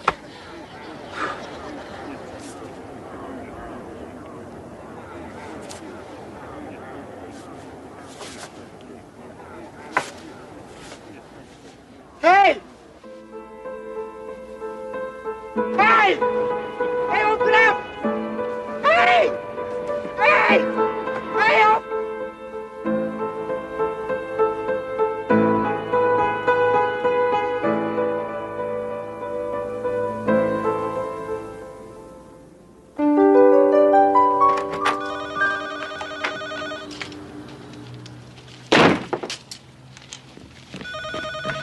Hello. Oh, hi, Mom. How are you? Mom, I'll be okay. I'm not the first girl to get dumped for someone else. Can't we talk about this later? Besides, I think we've discussed this topic a few hundred times. You don't think I want to find a decent guy to spend my life with? I wish. I'll call you later, Mom. Bye.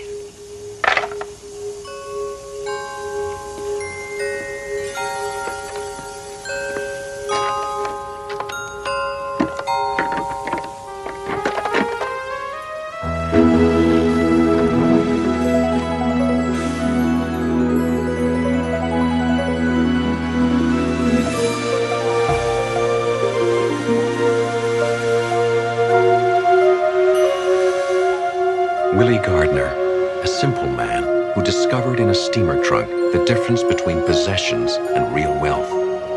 Once adrift in a sea of humanity, he's finally found a safe harbor in a port of call known as the Twilight Zone.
Welcome back, Mr. Bennett.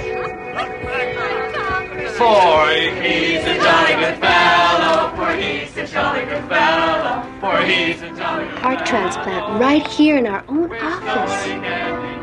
One man, one heart. An obsolete fact of life. Witness Tom Bennett, a man who accepts his new organ as just one more item that money can buy. Okay. All right, everybody. Thanks a lot. That was very nice. Now, let's get back to work. A man who would tell you that the boundaries of the Twilight Zone are shrinking as miracles become commonplace. What the hell is wrong with Spence? Did you talk to him about this building lease? Sure, I gave him input. Why? Look, they want 3 floors, 3 high floors, and always asking Tom, for... Tom, I know. I said exactly the same thing. I told him he's practically giving the store away. Now, about last night. Yeah? My compliments to your surgeon.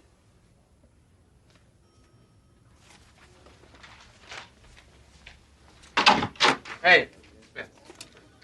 Hey, guy. Welcome back. Place hasn't been the same without our killer shark. Yeah, I noticed that. 60,000 feet at $2 a foot. We can get at least 2.5. Are you okay? Yeah, I'm fine. Well, that's a first. Tom Bennett loosens his tie. Tom, are you sure you're feeling okay? If you can show me where we can hit them up for some more money.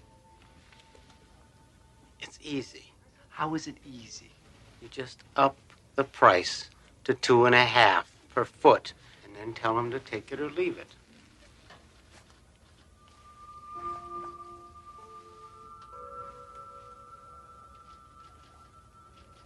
Did you ever own a pair of really good boots? Excuse me? Yeah, the kind of boot that fits around your foot like it's always belonged there. Don't look at me. If it doesn't have 3-inch heels, I'm not interested. Where are you going? Be right back. I'm gonna go buy a pair. You're gonna buy some boots. Tom, we're in the middle of something here now. Yeah. You wanna come along? Tom. You're serious, aren't you? Sure. Okay. Let's go get them boots, partner.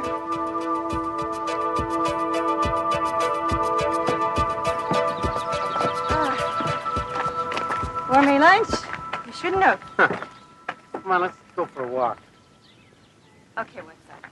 Hot dogs for lunch, strolls on the beach. Tom, this is not like you. But it's great, isn't it? Wait a minute, Tom. I can't go down there in my heels. Take them off. Sure. Designer hose, $30 a pair. Why not?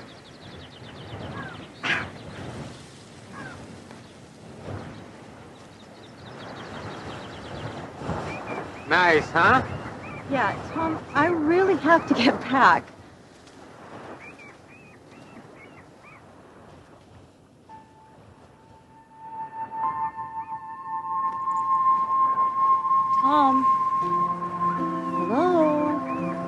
That woman. What about her? I've seen her before. Where? You mean here before? No. Yeah. Maybe I have.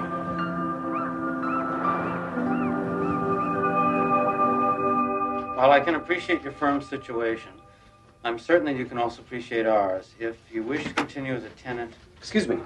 How about something to eat? Sure. Julie, want to go? Thanks. I think I'll pass this time. The terms I have outlined are the best we can offer in the current rental market. Unfortunately, there's no room for negotiation. That's good.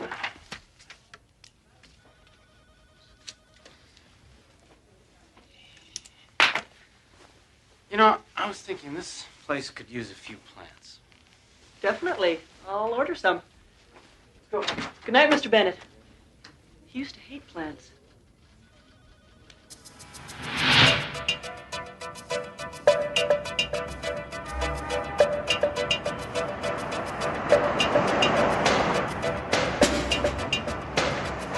Where are we headed? This car, who cares? Just relax. We'll wander around till we stumble across something.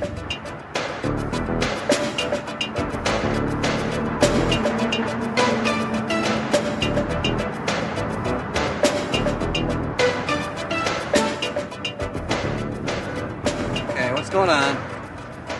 Told you, just wandering. For an hour? Look, I know you like driving this car, Tom, but I'm starving. Hey, bear with me. I feel like... Jesus. Now, that wasn't wandering. Tom. I don't know. I just felt like going in this direction. Tom, when you have a heart transplant, it's got to be a shock to your whole system, you know?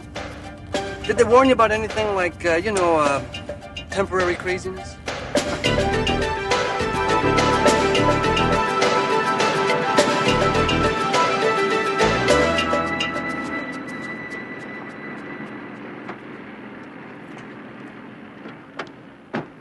Tom, what is this? This is dinner. Get the hell out of here. You got an immune system that's already stressed out. This is not dinner. You look at that? What, the waitress?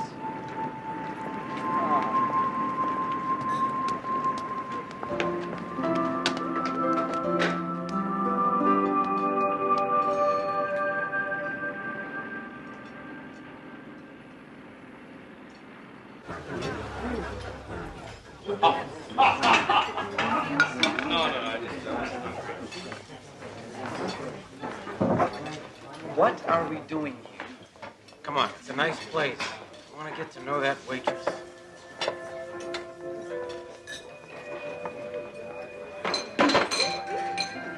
Why? I don't know. There's something about her. It's like she's somebody I want to talk to. Mister, is there some reason you've been staring at me since you walked in here? I didn't mean to make you uncomfortable. Look, this is going to come from nowhere, but will you have dinner with me? No. Just dinner. Honest. Sorry, I'm booked up till Christmas. I'm serious. I think we have something in common. Take a chance. Tomorrow night. Or the next night. I know some great restaurants. Thanks. No thanks.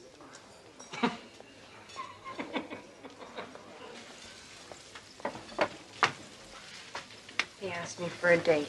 What did you say? What do you mean, what did I say? I said no. Mary Jo, you have got to start dating sometime, and this guy looks like one hell of a way to start. Why does he keep staring at me? He's weird. Look, what about Ralph? He'd ask you out in a second if he thought you were available. Well, I'm not available.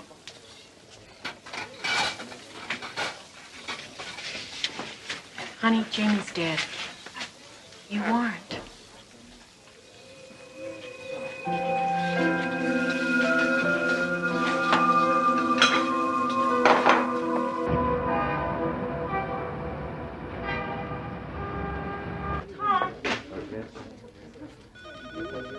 Tom, I want to talk to you.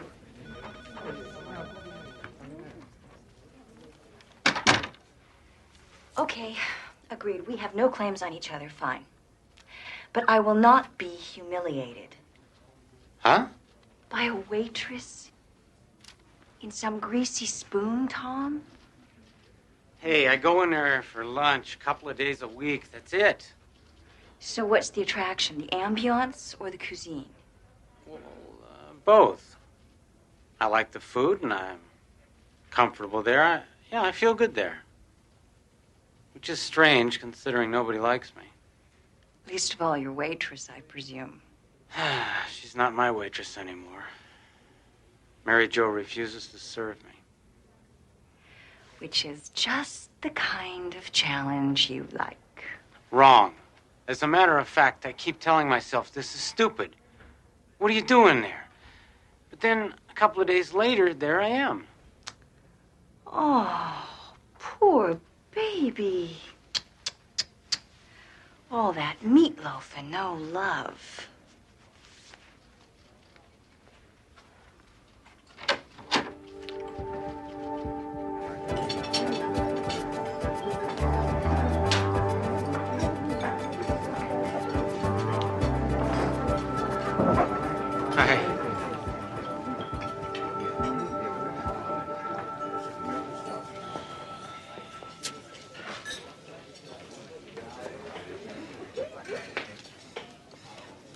How about a piece of that cherry pie? No.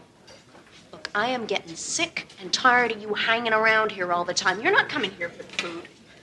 Yeah, it's really not that bad. And the fact is, if you're not coming here for the food, there is nothing here for you.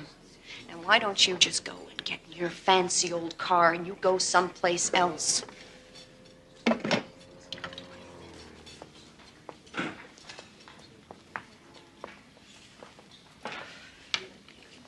Don't you get the message? You're not wanted around here.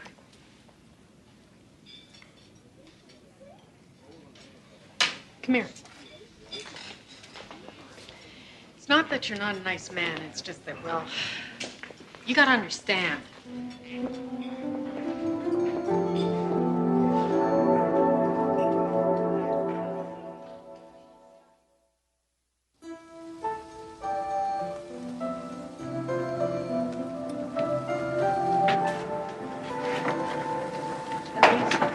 He's here.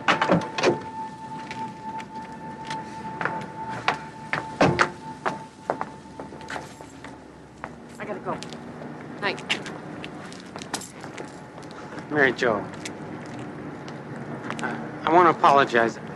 I had no idea. Your friend told me. She had no business doing that. Mary Jo, you guys must have been pretty close, huh? Close. We lived next door to each other since we were 5 years old. We always knew we were going to get married. Well, maybe that sounds kind of silly to you. Well, maybe it is silly. But it was the kind of love that makes you hurt. The kind of love that you feel right down into your toes. He promised me. He wanted to wait until he had a good job. And it didn't matter to me at all, but it was important to him. And he did it. I was so proud of him. And he called me up. We set a date. And he was coming right over, and we were going to celebrate. We were going to have kids.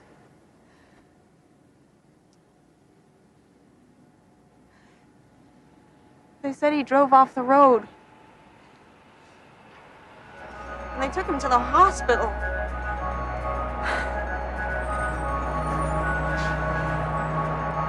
Even in death, he did good by somebody else. That's the kind of guy that he was. What do you mean? Nothing. Nothing that would mean anything to you. Now, please go away! Wait, what was his name? I want to know his name.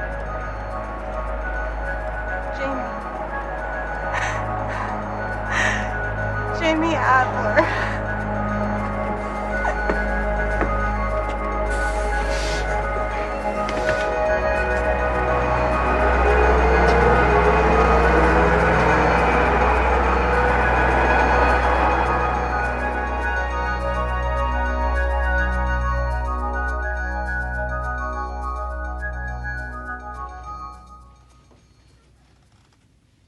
Thank you, Doctor. Yeah, I appreciate it. Of course, strictly confidential, I understand.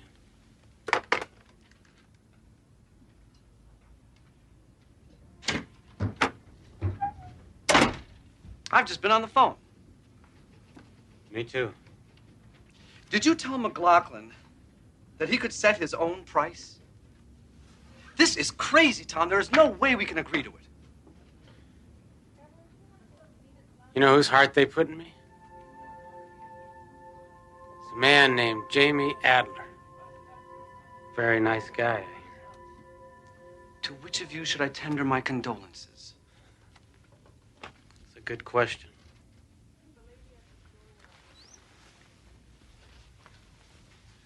Where the hell are you going now? I don't know.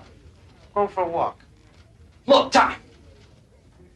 If you don't shape up, you're going to lose everything. The house, the job, the car. I got rid of that car.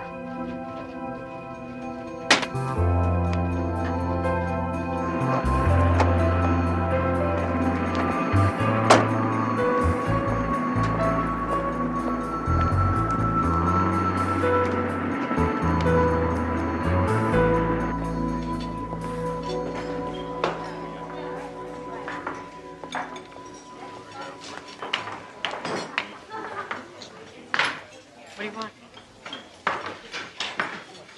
Coffee?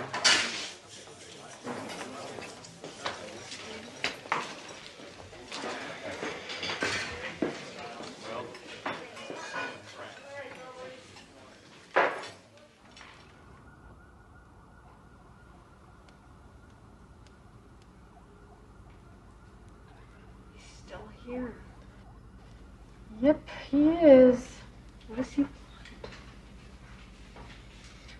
After 5 cups of coffee, donut? I think he wants to talk to you. Sure is patient. I think if we went away for the weekend now, he'd still be here Monday morning waiting. What should I do? Follow your heart.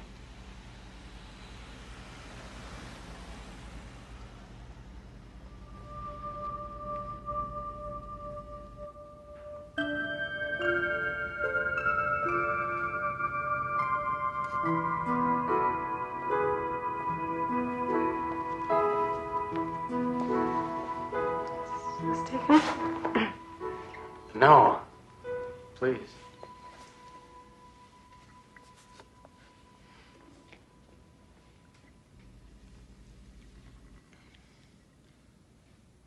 Am I really so terrible? It's nothing to do with you. You'd be surprised. I'm sure you're a very nice man. I'm not ready for anyone right now. Can I tell you something? Sure. This morning, I got this news. It's the kind of news that makes you want to go lie down for a while. I was scared. Then I kind of got comfortable with it. You don't have the slightest idea what I'm talking about, do you? Not really. Look, for a long time I was sick. They said it was my heart, but I think maybe it was my life. Half the time I didn't know what I was doing, and the other half I did, but I'm not sure which I'm more ashamed of. And now I've got another chance. What do you want from me? Just a chance, whenever you're ready. I've kicked open a lot of doors in my time, okay?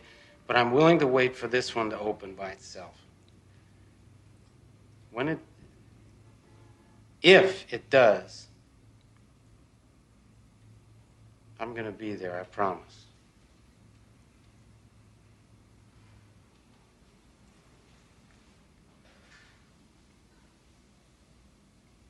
Well, at least let me buy you a piece of pie. Madam, Give me a piece of strawberry pie with peach ice cream, please. That's my favorite. How did you know that? Lucky guess? You're a strange one. I warn you, I'm not an easy person at times. Oh, really? Jamie made me a promise, too. He said that he would always be with me. Yeah, I kind of suspected that. Well, he meant it, I'm sure. And, I'll keep my promise. Cross my heart. A philosopher once wrote, "The heart has its reasons that reason does not know." Perhaps he was born knowing that truth. Or perhaps, like Mr. Tom Bennett, he discovered it with a little help from the Twilight Zone.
On the frontier, any frontier, there can be little margin for error. Just as the first covered wagons making their way across the American desert had a finite supply of food and water, so too on this even vaster frontier are there laws that must be strictly observed. Thomas Barton has been piloting emergency dispatch ships for 5 years. He has never been faced with this particular law of the frontier. Until now. Thomas Barton is about to discover firsthand that there are limits, even here, in the boundless reaches of the Twilight Zone. Computational error, unauthorized payload. Computational error, unauthorized payload. Fuel supply insufficient for mission completion at present mass.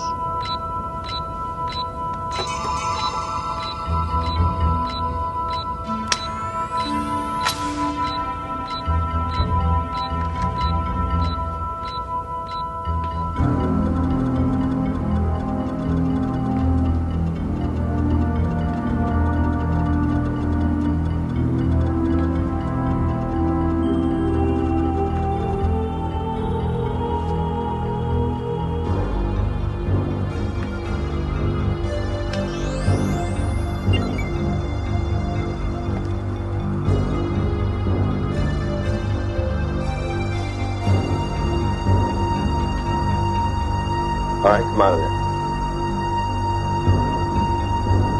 I said come out of there.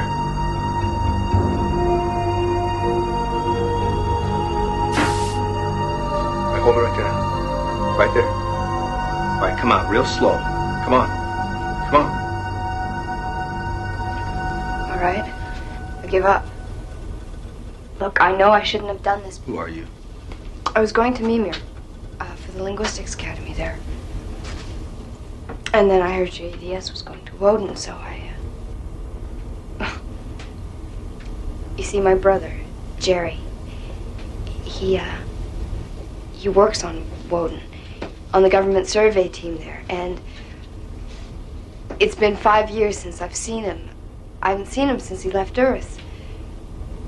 You see, it was just sort of the two of us growing up, and, well, I knew it'd be like a year before I'd see him again.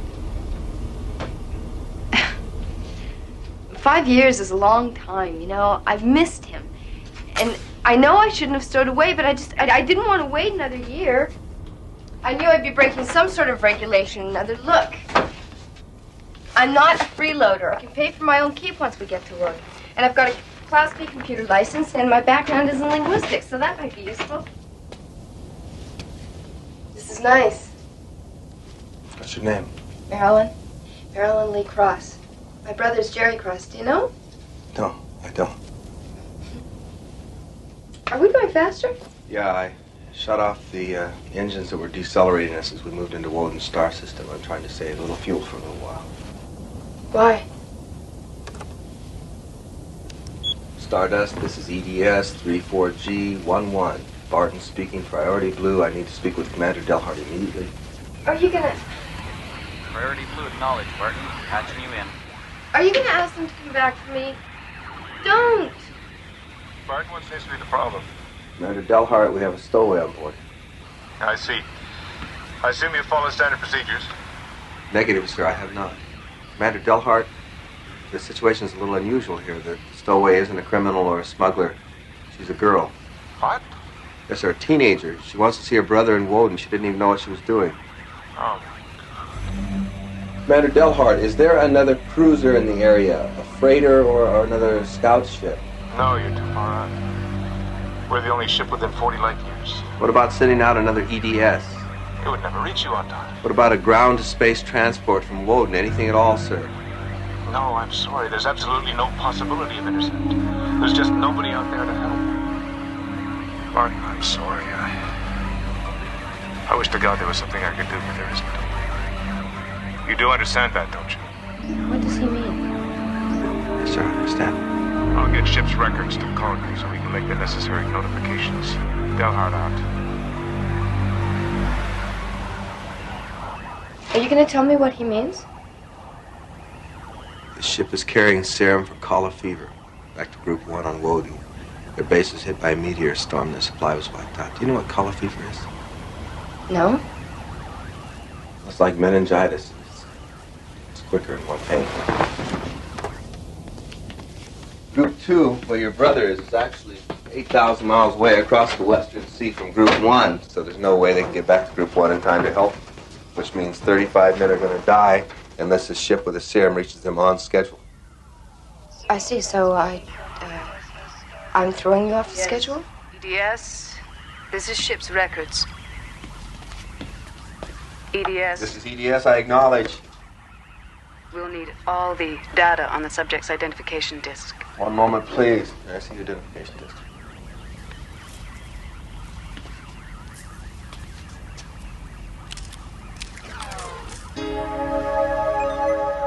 ID number T837-Y41, name Marilyn Lee Cross, date of birth July 7th, 2040, place of birth Grand Rapids, Michigan, American Commonwealth, Earth. Original destination. Port City, Memer. Time of execution. What? What does she mean? At what time was the stowaway ejected from the ship? I'll inform you later. Ejected? She can't be serious. Now listen to me. It's my fault because I should have told you as soon as I found you. And I thought maybe once I contacted Delhart could do something about it. I don't know. If you eject me, I'll die. I realize that. Warning. Fuel supply insufficient for mission completion. Moving to condition yellow.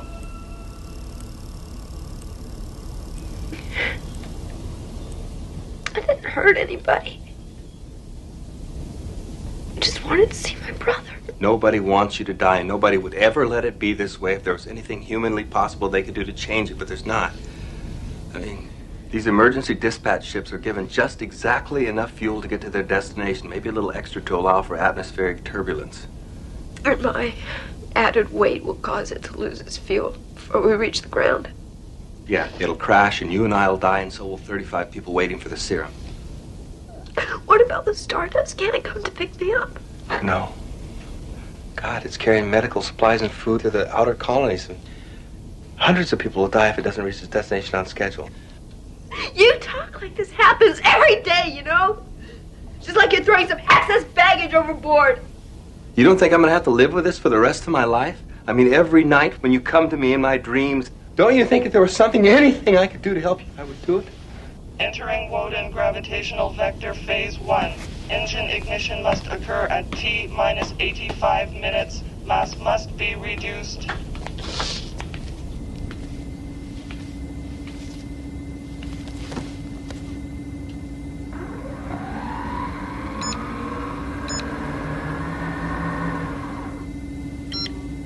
It's all just numbers, isn't it?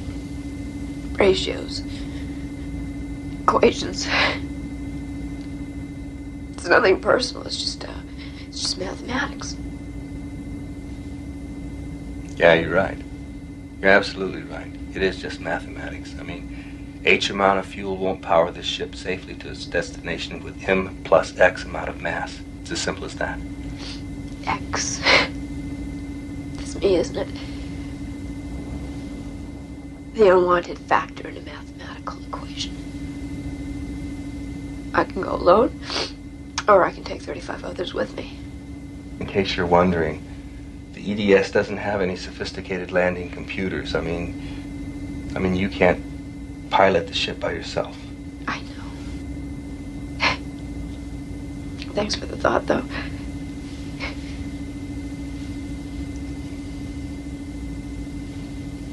Isn't there anything else? What, jettison? These things are designed pretty lean. I mean, there's hardly an extra kilogram.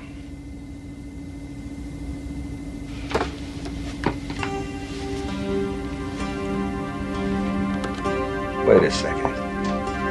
Just wait 1 second. Warning, fuel supply insufficient for mission completion.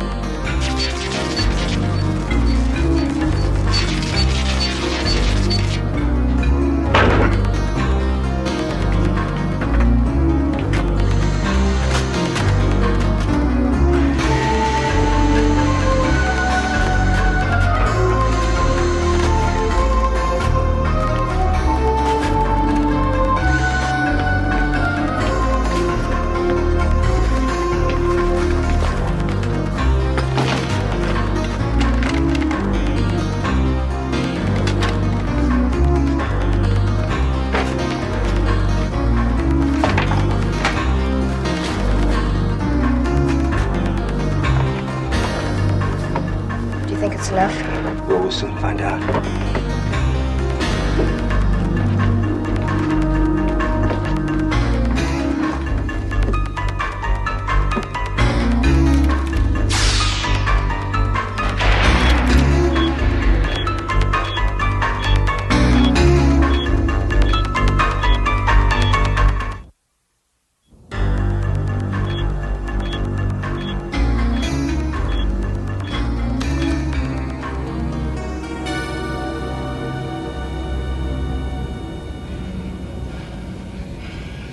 Damn it, that's not even half what we need.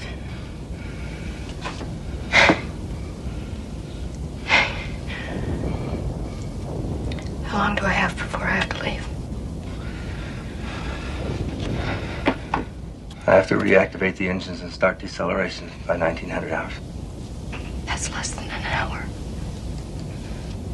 Oh, God, how did this happen so fast? It's different out here. I mean, it's not like Earth. The frontier's so vast that there's no margin for error out here. I mean, you make a mistake, there's nobody can help you. Entering Woden gravitational vector. Phase 2 engine ignition must occur at T minus 75 minutes. Do you want to talk to him? Your brother? Do you want to talk to your brother? I think we're within range now. Yes. EDS 34G11 to Group 2 on Woden, please copy. Group 2, Woden. We copy EDS. Jerry Cross, please. It's urgent. Jerry? No, he went out on a reconnaissance mission. He won't be back for a while yet. Over. Please notify him as soon as possible, then signal us. It's urgent. EDS out.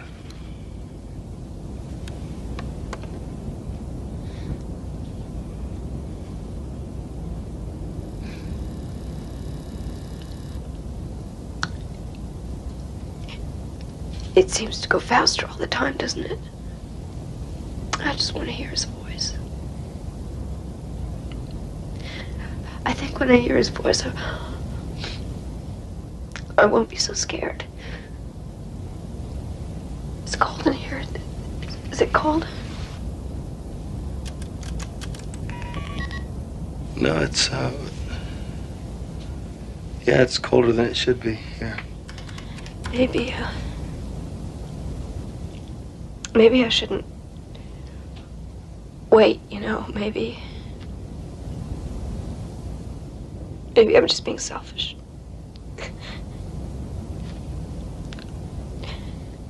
Maybe it would be better for Jerry if you told him afterward. No. No, that's not what he'd want. He'd want you to wait. Is it getting dark where he is?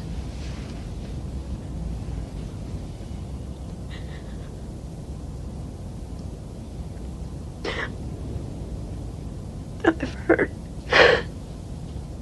everyone I love. I've been so stupid, so selfish. It wasn't your fault. It really wasn't your fault at all, and they'll understand that. I'll never be able to tell them. I never took them for granted.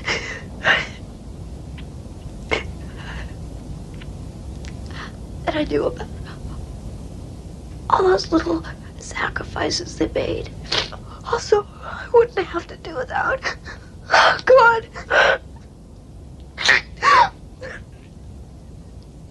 Never being able to tell them how much I love them. They know.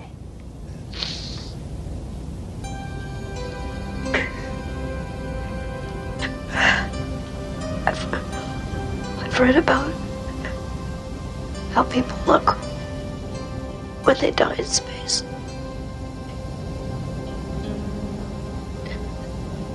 But I didn't do anything. I didn't do anything to die for. Please, I know you didn't. I know you didn't, and I know you're not to blame, and I'm sorry. Do you understand me? I am so sorry.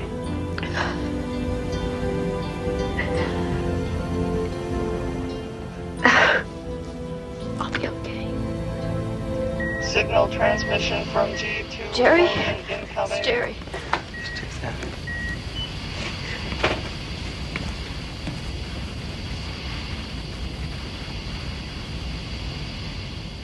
Cross here, what is it?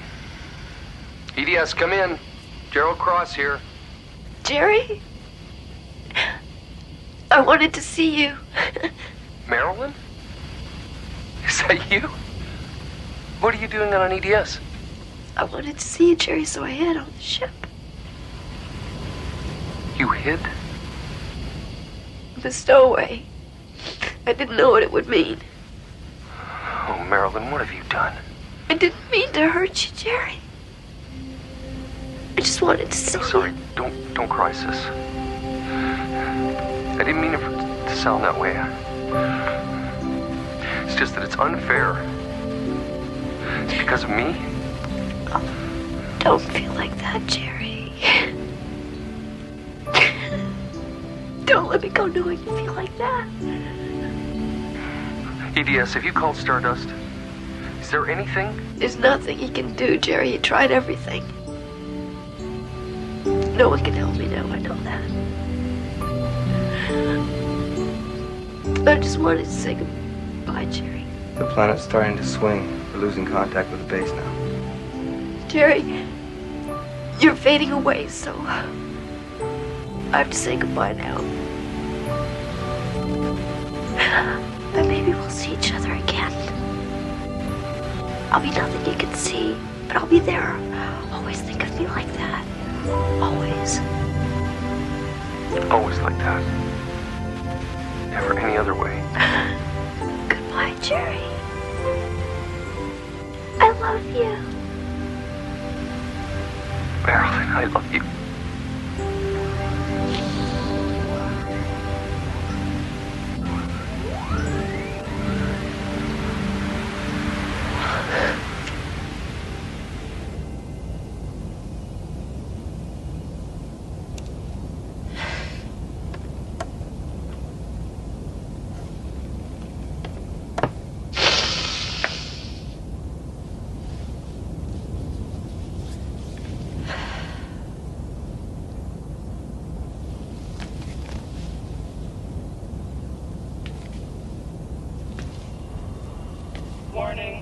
supply insufficient for mission completion at present. Mass. Condition red.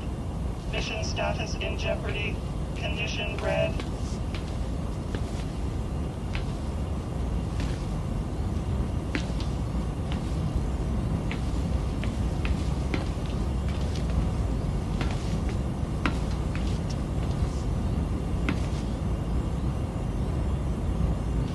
I'm ready.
Entering Odin gravitational vector.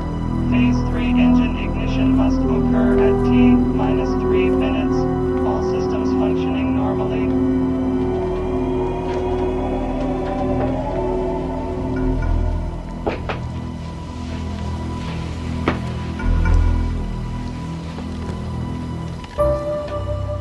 In the darkness, Thomas Barton hurtles towards his destination with the realization that there is room for emotion on the wilder frontiers of the universe. Emotion and the memory of a girl who had not known that sometimes it takes a human life to balance a cold equation in the black geometry of the Twilight Zone.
You want some more bacon? No thanks, Mom.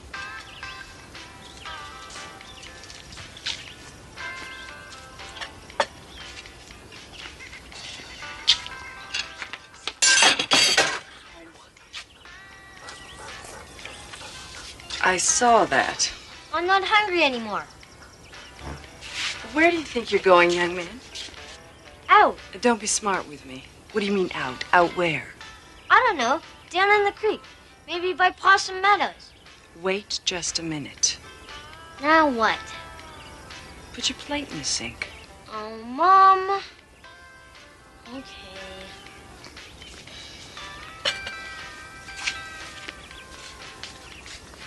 Thank you. Can I go out and play now? Is your room clean? Mom. Go on. But be careful.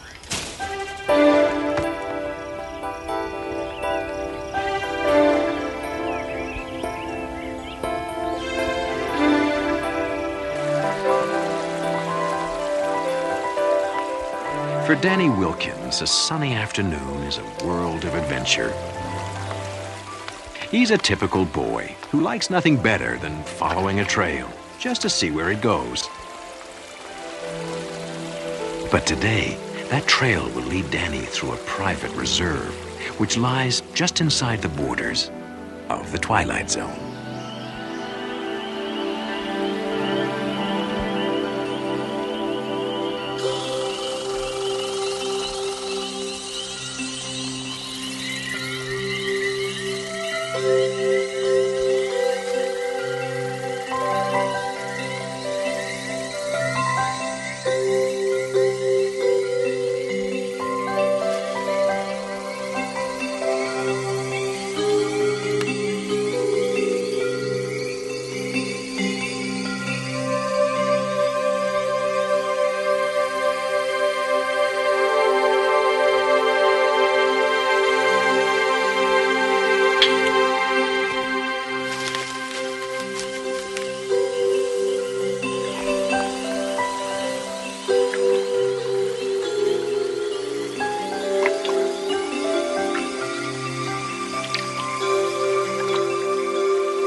Oh, hello.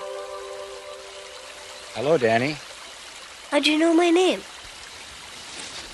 It's written on your shirt.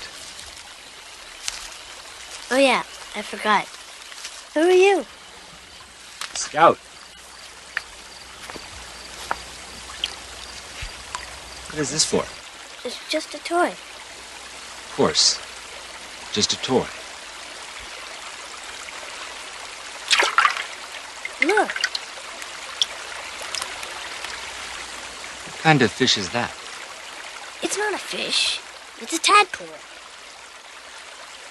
They turn into frogs. You know, ribbit, ribbit, frogs. Oh, yes. Ribbit, ribbit.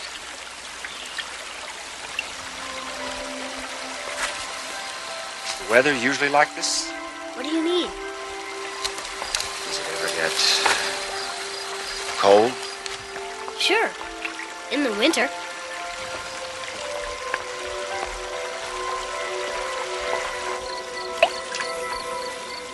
What do you call this place? Well, the big field is called Possum Meadows.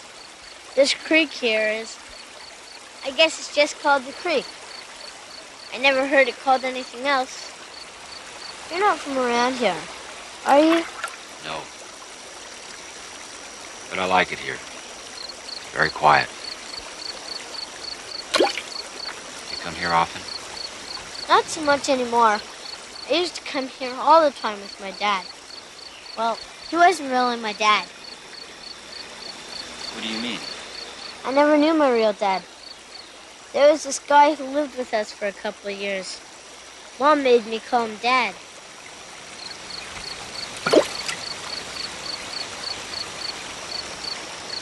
Do you miss him? Nah. Mom does, though. She thinks it's my fault he left. What do you think? I don't know. I guess. Well, I better get going. My mom will be worried. Worried? About what? Who knows? Stuff that moms worry about. You know. Thanks for showing me the tadpole. Sure like to see one when it turns into a rubbit. That's ribbit, ribbit. Oh, yes, of course. I won't forget. Goodbye, Danny. Hey, I've got an idea. What do you mean you've been talking to some strange man in the woods? But, Mom... How many times have I told you not to talk to strangers? Scout isn't a stranger. He's my friend. Don't give me that. You just met him. Where does he come from? He didn't say exactly. Then who is he? And what kind of name is Scout anyway? What kind of name is Danny? Don't you smart-mouth me, young man. I'm sorry, Mom. But he's a really nice guy. You'd like him. Well, we'll never know, will we? What do you mean? I want you to stay away from him, Danny, and any other strangers you come across. Mom, it's kind of too late. What do you mean? I invited him to dinner.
away from that door, young man. I can't believe you did this. Hello, Mr. Scout. There seems to have been a misunderstanding. My son is rather young, and he doesn't understand that you just don't go around inviting total strangers. Excuse me, Mrs. Wilkins. You have every right to be concerned about who your son spends his time with. Believe me, I never meant to meet any trouble. Please understand. I understand. I'll just be on my way. Sorry for the inconvenience. Wait. Maybe I was a little hasty. But you know how dangerous it is. There are only the two of us out here. Well, you understand. Well, I guess I have enough chicken for 3. Come on in. Yay!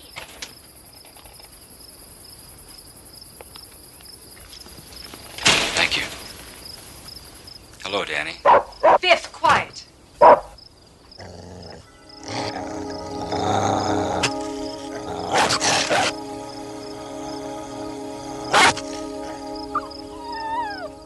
Boy, you sure are good with dogs. They just trust me, I guess. Come on, I'll show you my room. Maybe after dinner. You go wash up now. Okay. Neat! Sure you wouldn't like some more peas? No, thank you. But I'd like some more water, please. I'll get it. So, do you have a family? Family? You know, wife and kids? Oh, yes, I do. But I don't see them very often. I travel a lot. Did your wife work? Work? I've had to work since before Danny was born. Most nights I don't get home until almost dark. The worst part is, Danny's left alone a lot of the time. I don't mind, Mom. There you go, Scout. Thank you. Scout, that's an unusual name. Unusual? Well, yes. Is it a nickname? Yes, that's it. The nickname. Sorry. Danny, get a towel from the kitchen.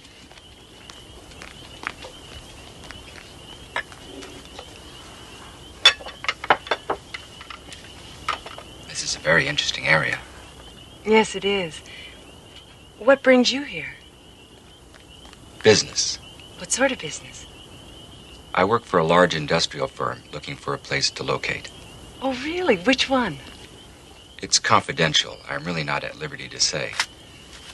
It raises people's expectations. You understand? I bet it's a really big company, right, Scout? Right. Are you staying in town?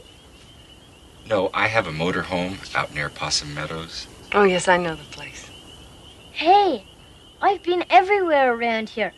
I bet I can help you a lot. Mom, can I go with Scout tomorrow and help him find places for his business? We'll talk later, honey. But, Mom... You should listen to your mom, Danny.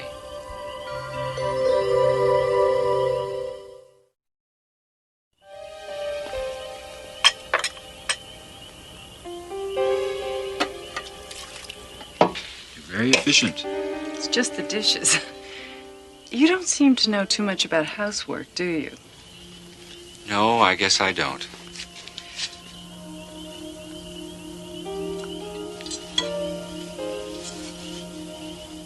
It goes up there.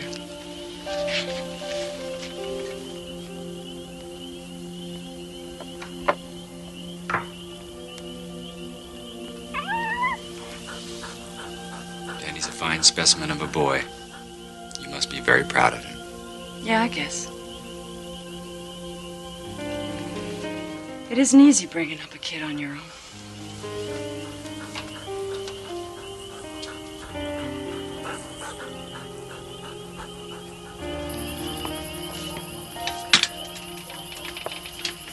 Can you find your way in the dark?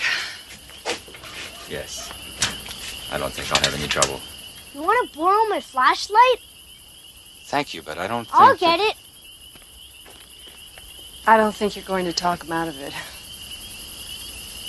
Thank you for the dinner. My pleasure. Maybe we could. Here you go. It has new batteries.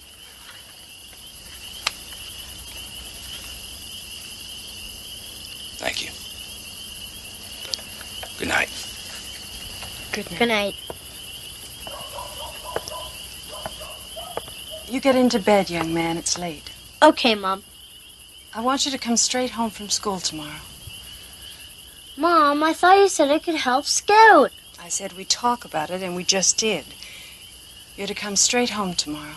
But, Mom... No buts, and stay here. I want you to have your homework finished by the time I get home. Okay. Danny? Good night, Mom. Good night, son.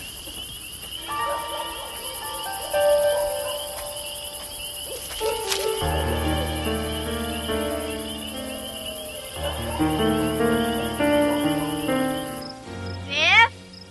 Biff? Biff? Where are you? Biff?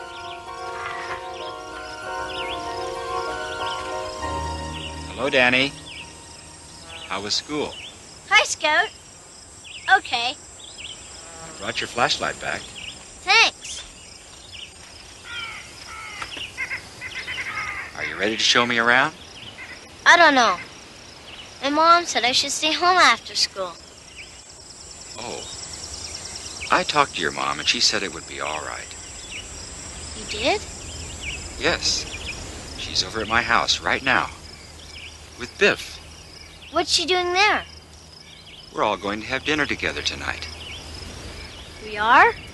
Yes. Now come on, she doesn't want us to be late. Sounds pretty weird to me. I thought we were friends, Danny. Don't you trust me? Well... okay.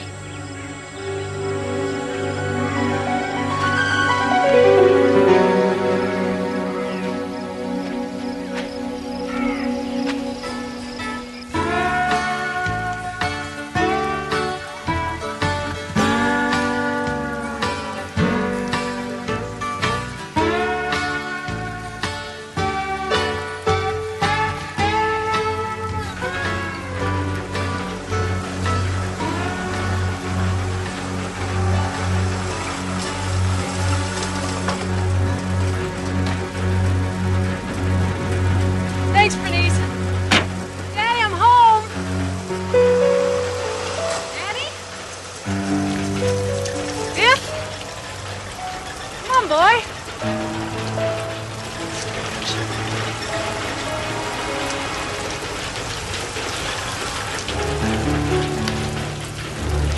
Scout.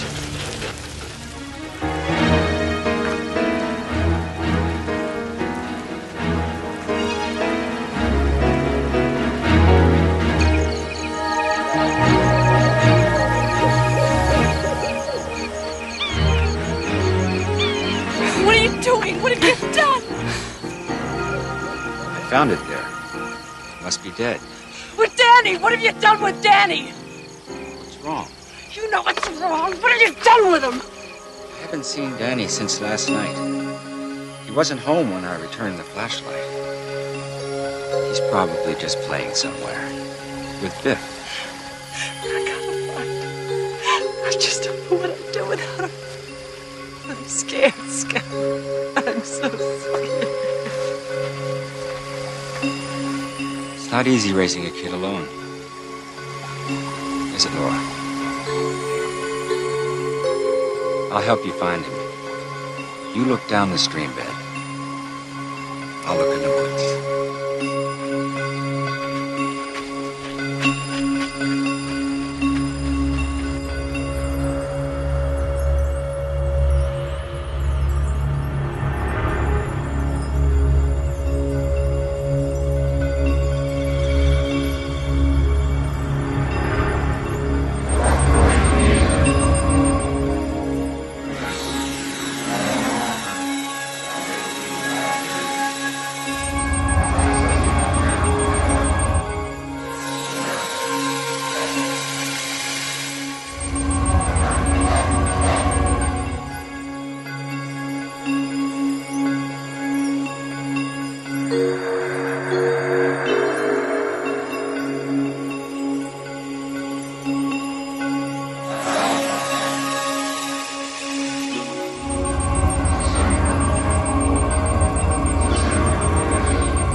Danny, are you okay?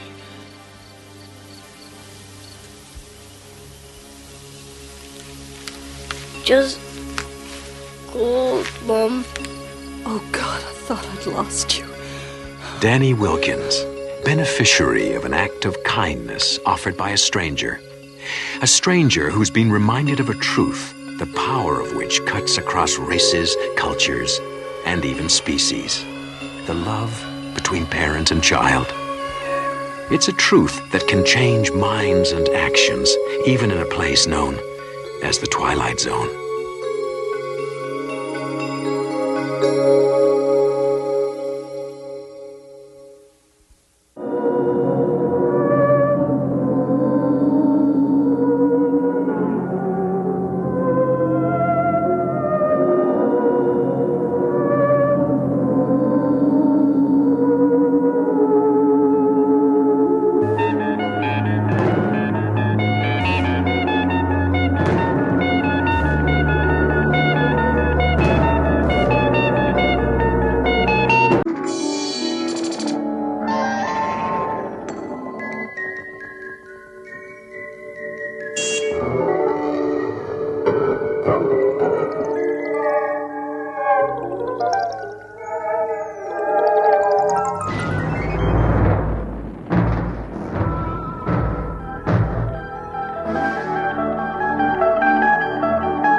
Only 4 job applications from last week.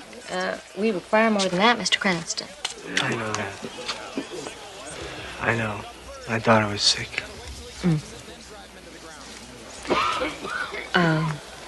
Did you get any response from any of them? No. Are you sure you filled out the application properly? Yes, I'm sure. Mm-hmm. Maybe if you borrowed a nicer coat. Coat? No, it's not the clothes, it's the time. The longer I'm out of work, the harder it is to find someone to hire me. Perhaps you don't understand the purpose of this interview, Mr. Cranston. You know, this shelter has just lost its mortgage, and I have to determine people's eligibility so that I can transfer them. Ma'am, do not... Ma'am, don't you think I'm serious about trying to find work? Do you think I enjoy being broke and living here in this shelter with my family? I work with my hands. I build. I cannot build unless someone hires me. Do you understand? I think we've talked enough. I have other people to interview. Thank you, Mr. Cranston.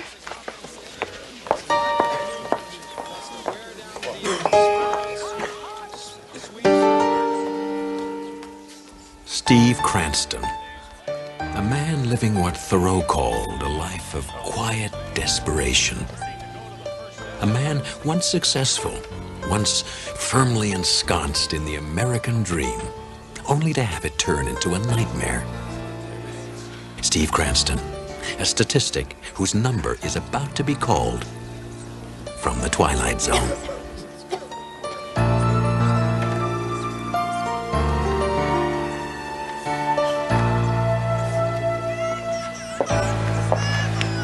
It's okay, Steve. Something's got to break for us. No, maybe it is my fault. Oh, you know better than that. You'll find a job soon. Soon is not going to cut it, Elaine. If I don't find something, we're going to be out in the street. You know they're closing this place down.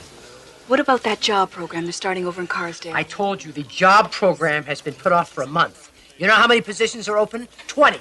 You know how many applications there are? Over 200. Now you tell me what our chances are. What are we gonna do? I don't know. I don't know.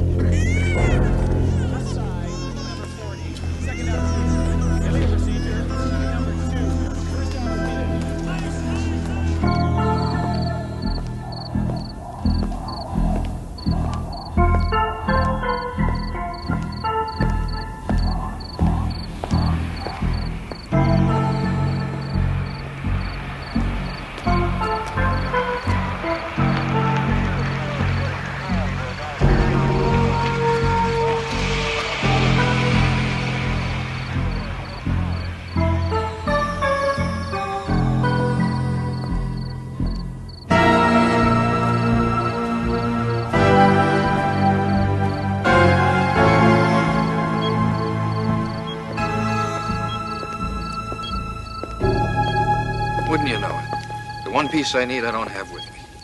Well, what do you suggest be done in the meantime? Just leave it off tonight. I'll be back in the morning. Leave it off? I mean, do you really think that's such a good idea? Oh, look, I've left the arm light on. Nobody will know the whole system's down unless you tell them, right?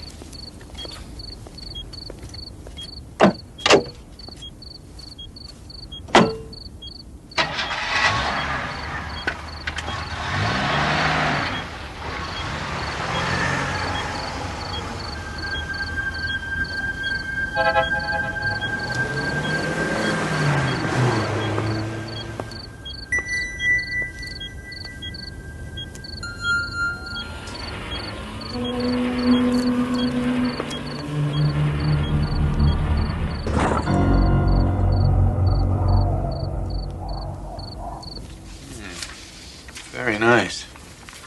Very nice indeed. You'll notice the growth in the fourth quarter profits in... Yeah, I can see that. But I still want the audit pushed through. If there's any way we can cut back on expenses, salary, budget, personnel, do it. I have to tell you that there's going to be some opposition. They say they're down to the bone as it is. No, they're not down to the bone. You know how you can tell? They always start to yell when you've hit nerve, not bone. By the time you get to the bone, they've stopped complaining because they know they could be next. I'll do what I can. You do that.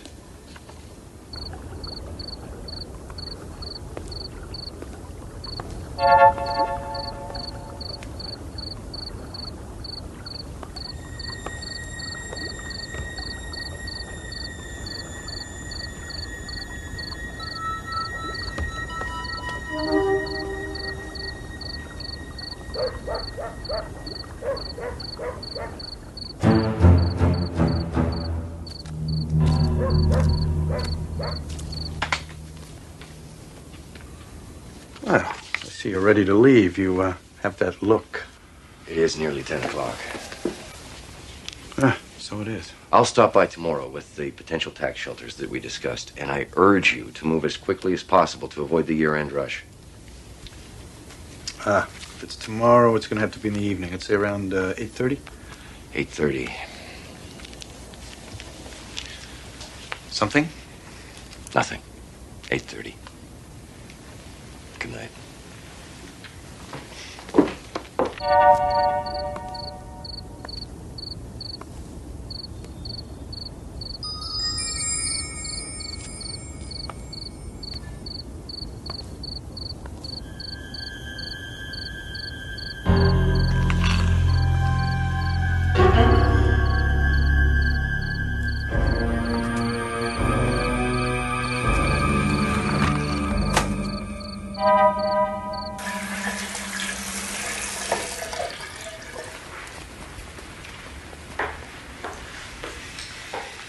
Will there be anything else this evening, sir? No, I don't think so. I'll do a little reading before I go to bed. Very good, sir.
Stay right where you are. God. Mister, look, I made a mistake, okay? Don't do anything. I'll give you back. Don't move! Back up. You don't understand. Back up. What are you gonna do? I'm gonna use the phone and call the cops. That's what I'm gonna do. Back up! No, please don't call the police, mister. Let me explain you something. I got a family! You should have thought of that before. Now, don't try anything. I'm not afraid to use this thing. No! Don't you call the cops. I have a family. I have a wife. I'm warning you. Don't you call!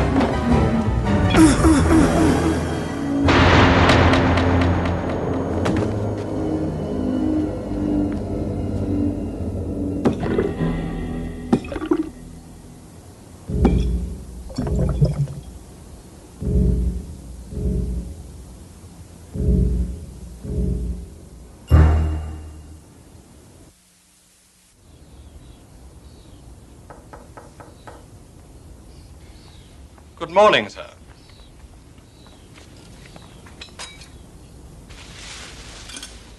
Who are you? What am I doing here? Just try to relax, sir. You received a rather nasty bump when you hit your head. But the doctor said you'd be all right if you rest. No, that's not right. I was shot. So you're confused, sir. You shot the other man, but the police took him away. What other man? What are you talking about? Mr. Perry, the doctor was most emphatic about your staying in bed.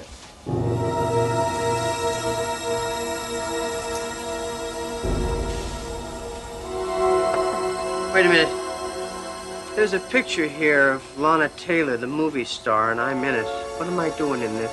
Oh, but as I recall, sir, you and she are romantically involved, I believe. No, wait. Who do you think I am? Frederick Perry, sir. No. No, that's wrong. That's totally wrong. Perhaps I'd better speak to the doctor again, sir.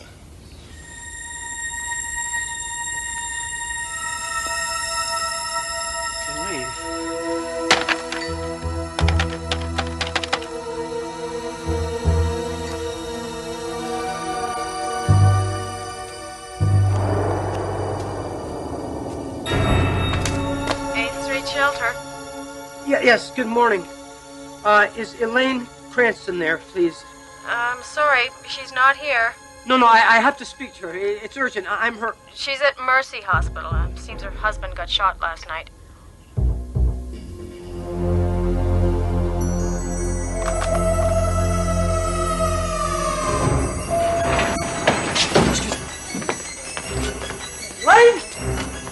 Elaine? Lisa? Oh, thank God. Thank God. What are you doing?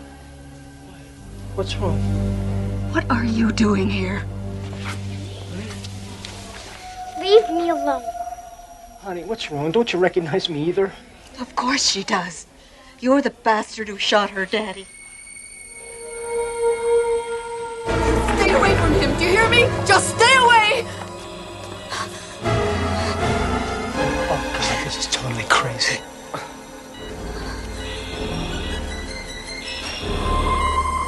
Just because he robbed you was no reason to try and kill him.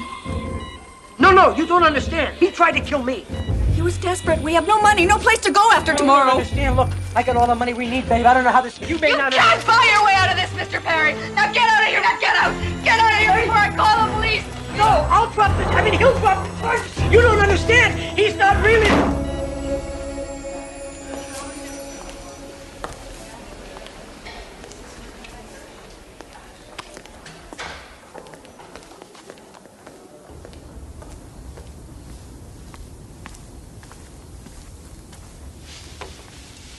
Here you are, sir.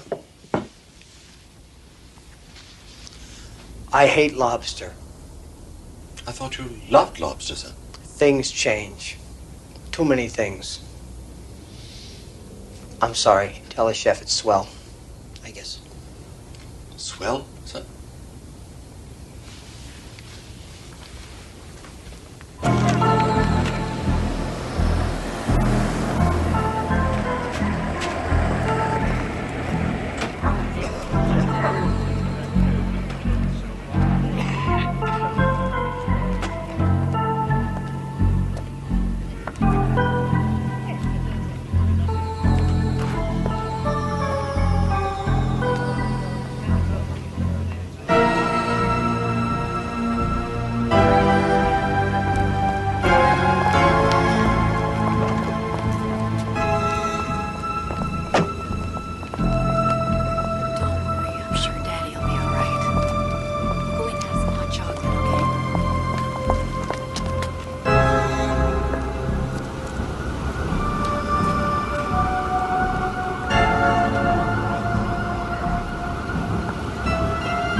What are you doing here? I'm here as you requested. Have some background material on the matters we discussed. And I need a couple of signatures just to get the process going here. Could I see this just for a minute?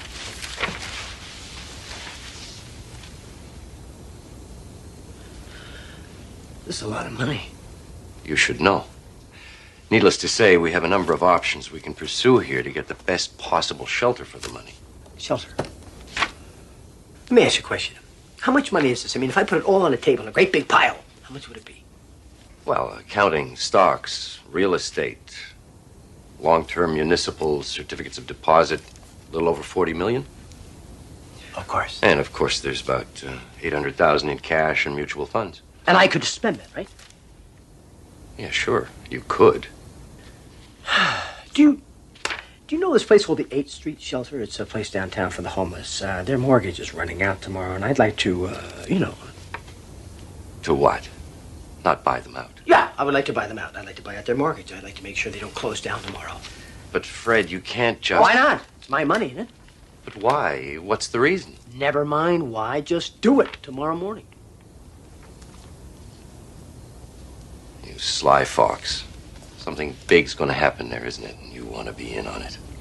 Let's just say the decision I make is going to affect an awful lot of people.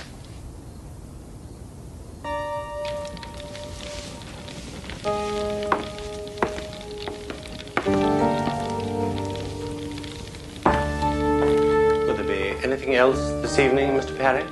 No, thank you, Lawrence. Good night, then, sir. Good night.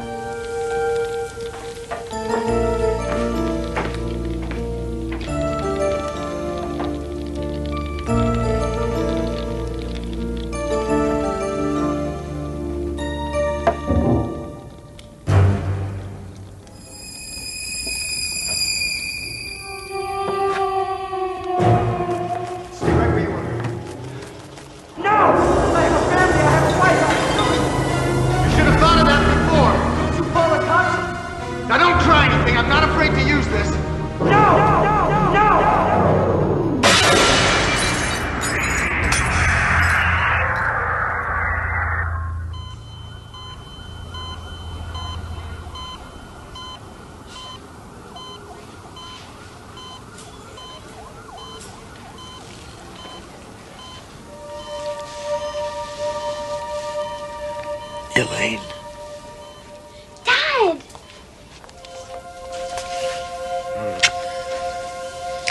Steve. Thank God.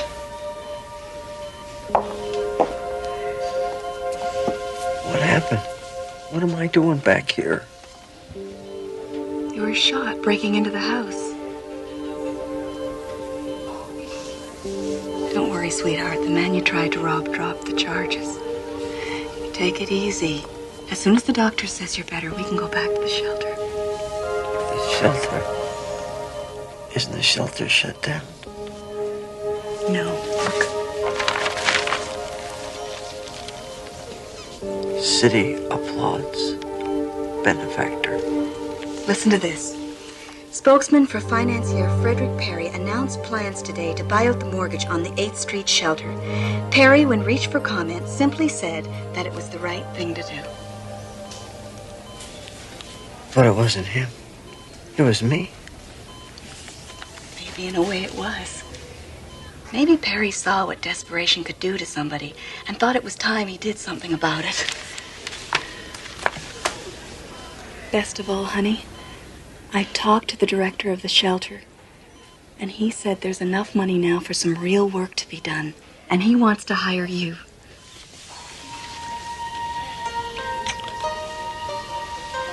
I was so afraid I was going to lose you. I'm just so glad that you're back. So am I. So am I. It has been a time of changes for Steve Cranston, and the hard times are by no means over. But perhaps now the decisions ahead will be a little easier to make.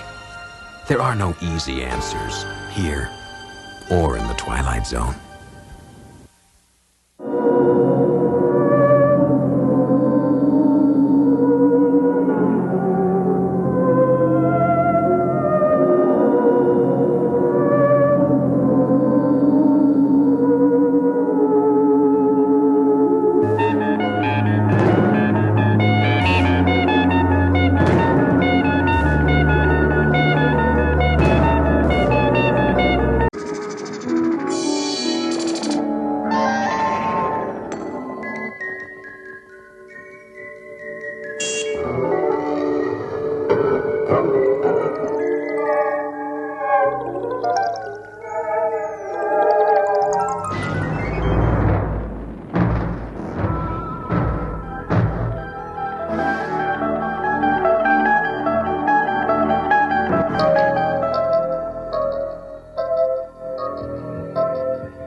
We direct your attention to the man with the sleek leather briefcase. His name, Dr. Mallory Craig. Thanks, bud. Occupation, psychologist, newly employed by the Crestridge Sanitarium. For the last 2 weeks, he has been visualizing his first day, looking forward to it with eager anticipation. But there's a terror behind those cold institutional walls that nothing in his education has prepared him for.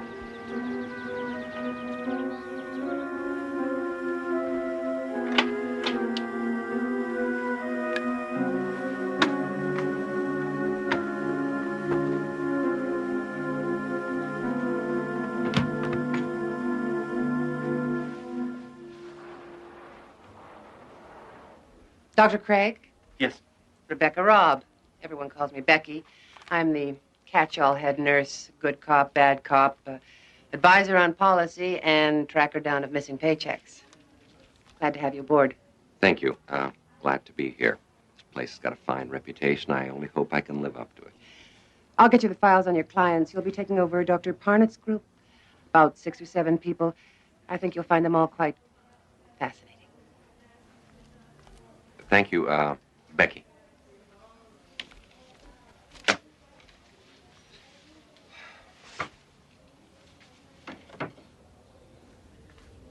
Becky, can I see you a second? Sure. What can you tell me about this patient? Name of Sharon Miles. It says here she committed herself. That's correct. Although Dr. Parnett thought there might also have been some family pressure to check in. It also says she refused to leave the house, was constantly rearranging furniture in strange ways, and refused to sleep anywhere but in a plain white room. Still does. Since she's been here, she's repainted her room, I guess about half a dozen times by now. Anytime there's a spot or a crack. Dr. Parnett said to let her do it. It might be good therapy for her.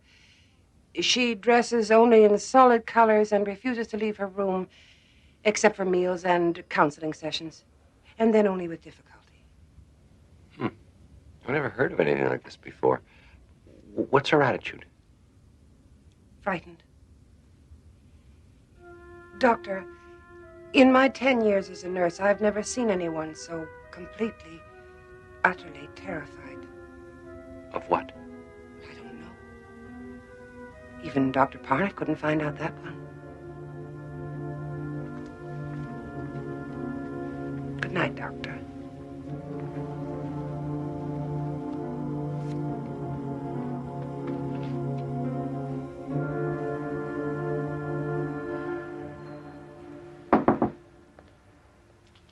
Hi. I know it's a little bit after office hours, but I thought I'd pop by and say hello, if you don't mind.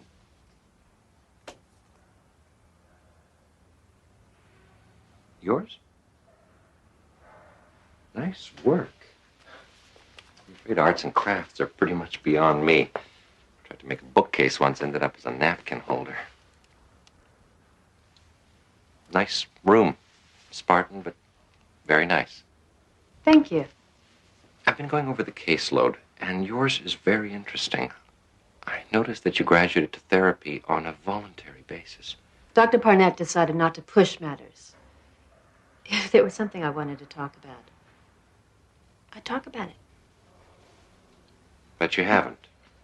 You haven't been to therapy in nearly 2 months. You know, I'm sure if you were to try again, I could arrange for a field trip. No. I don't think that would be a good idea. Not yet. When I'm ready, maybe. All right.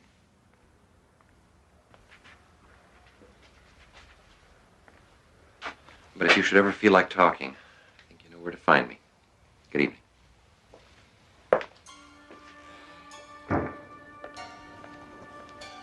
Ah, good. There you are. I've been looking all over for you. Before everyone went home for the night, I wanted to introduce you to the rest of the staff.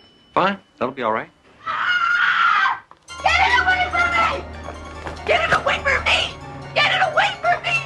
I told her we don't have any other heavy blankets. It's getting colder and she's I don't freeze. care! Get it away! I don't want patterns! Look, just go and get 2 or 3 light ones. That should be all right, don't you think? As long as they're plain. One color, no patterns. No patterns. I promise.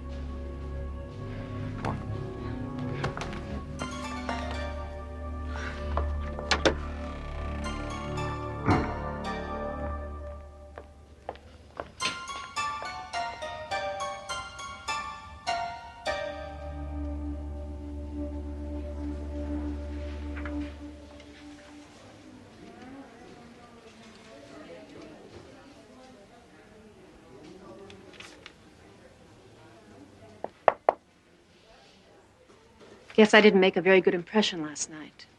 I want to thank you for what you did.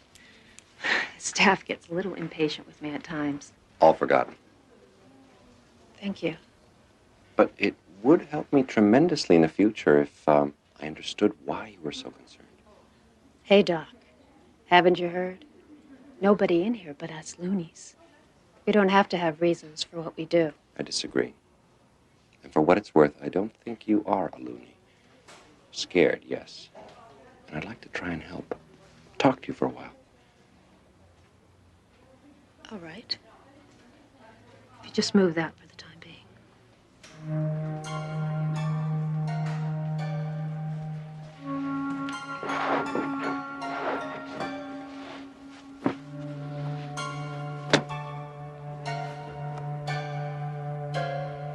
After I finished college, I met Jeff.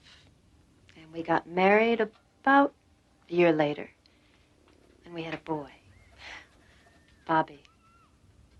He's 7 years old now. And I don't hate my mother or my father, and I never wanted to sleep with my brother. And I wasn't frightened by a checkered sheet when I was a little girl. But you were frightened last night. I saw you. You were terrified by that blanket. No, not the blanket. The patterns. Why?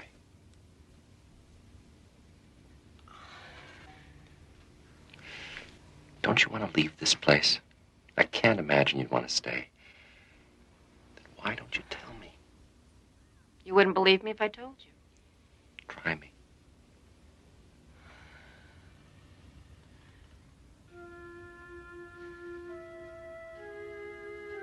You ever look closely at patterns, Doctor?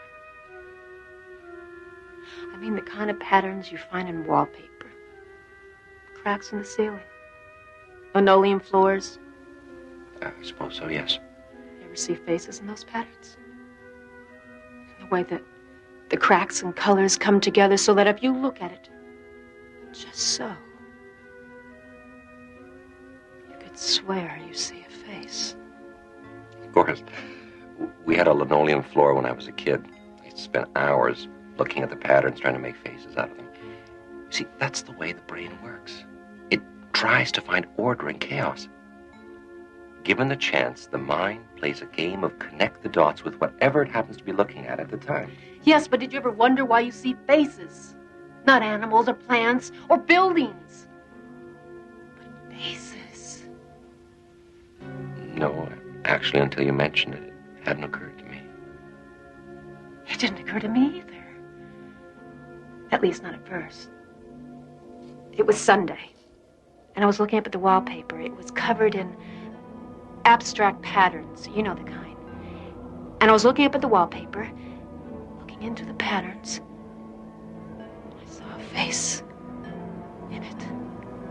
Doctor, I swear it looked back at me. Right at me.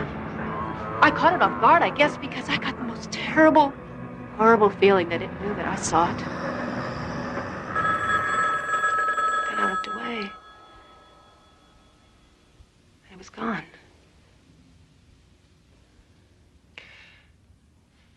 Perhaps you only thought the face was looking at you. No. No!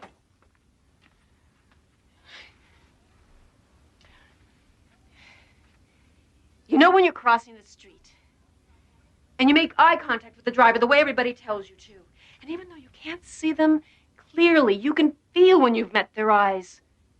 You know they're looking at you. Well, this face was looking at me, just like that. And why did it suddenly disappear? You said yourself that you looked away. At that moment, your mind rearranged the dots into a different pattern, one without a face. No, there was something there, Doctor. I saw it and it saw me. It's trying to kill me. I saw a face in it. And Doctor, I swear it looked back at me. Right at me. I caught it off guard, I guess, because I got the most terrible, horrible feeling that it knew that I saw it. Then I looked away. And it was gone. Staying late? No, I was just leaving.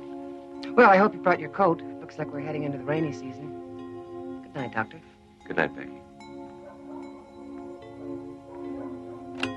You said yourself that you looked away. At that moment, your mind rearranged the dots into a different pattern, one without a face. No, there was something there, Doctor. I saw it and it saw me. It's trying to kill me.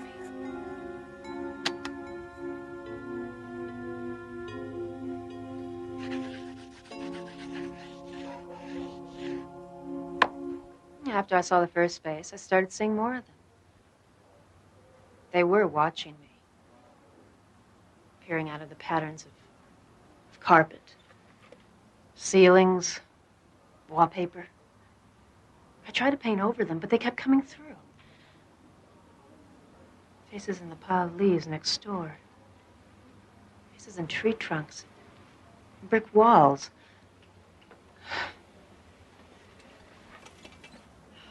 Faces in the doodles of my 7-year-old son. My clothes.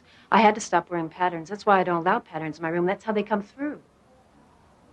As long as they're out of range, I'm safe. Sometimes I get the feeling that I hear them talking, whispering about me, trying to decide what they're going to do about me. You keep saying they. Who are they? I don't know. Sometimes I get the feeling that they're looking in from someplace else, someplace parallel to this, that only intersects us at certain points. I get the feeling that they're old. Very, very old. What do you think they would do to you, finally, if they got you alone? I don't know. I try not to think about it. And I'm not going to give them the chance to find out. Did this have something to do with your decision to commit yourself? I'm awfully tired, Doctor. Can we pick this up? Will you tell me tomorrow what happened? Sir, come back!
Don't resist us.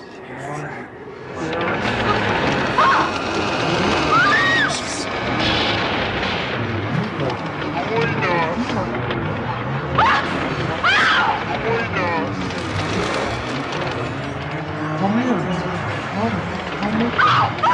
Come with us. Come with us.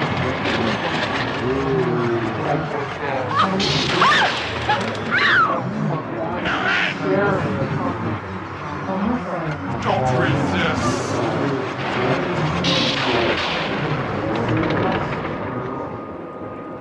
Bobby!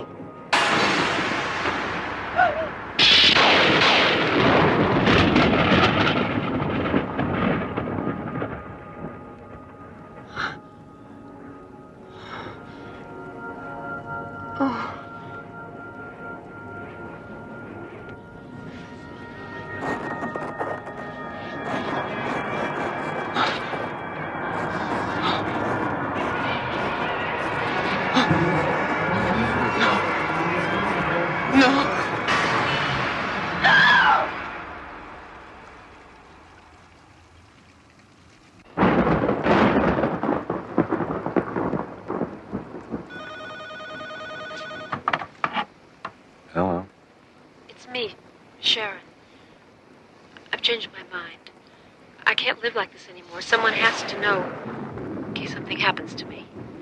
Tomorrow I'll tell you everything. Glad to hear that, Sharon. And, Doctor, I lied to you. I think I know what they are and what they're trying to do. To me. I can't trust them not to. Doctor, please. If anything happens to me, promise me you'll protect them. Jeff and my son, promise me? Well, I promise.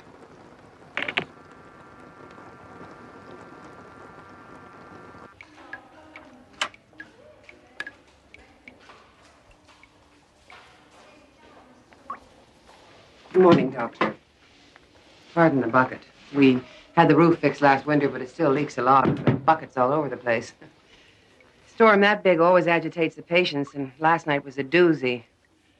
Around midnight, we had everyone quieted down, except for your favorite patient. Sharon? What happened? She just started screaming right in the middle of the night, screaming and pounding on her door, trying to get out. Kept saying she wanted another room, that she had to get out. Did she say why? Well, she was hysterical. Any other night, we'd have given her another room, but you know how crowded we are. She was too disturbed to let her wander around, so we had to lock her room. I called for another nurse to help sedate her. She really fought us, too. Why didn't you call me? Well, we were going to, but she quieted down. We didn't want to disturb you.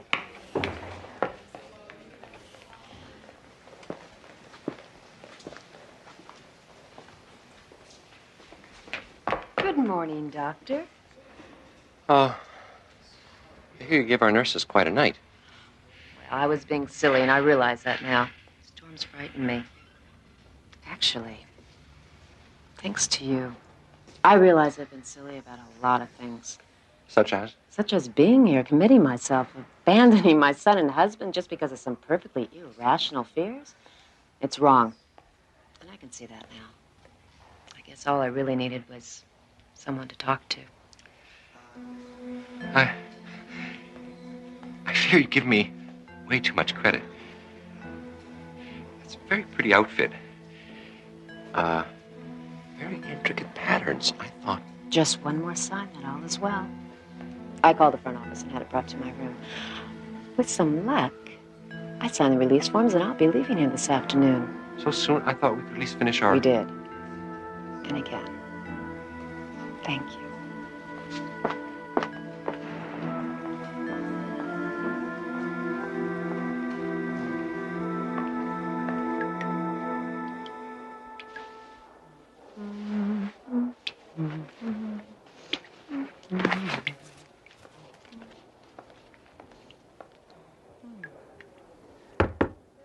Your cab's here. Thought I'd help you with your bags. Thank you.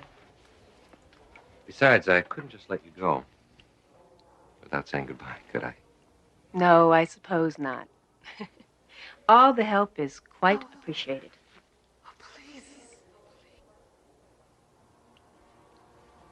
Did you hear something? No. Must have been the wind.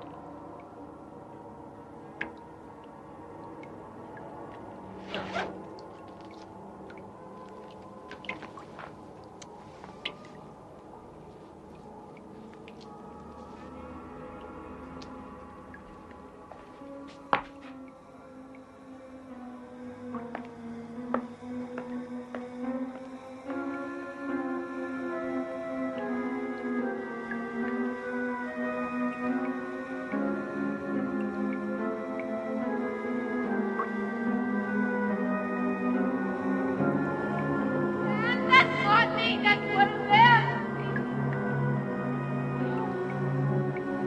That's not me. Next time you're alone, look quickly at the wallpaper and the ceiling and the cracks on the sidewalk. Look for the patterns and lines and faces on the wall. Look, if you can, for Sharon Miles, visible only out of the corner of your eye or in the Twilight Zone.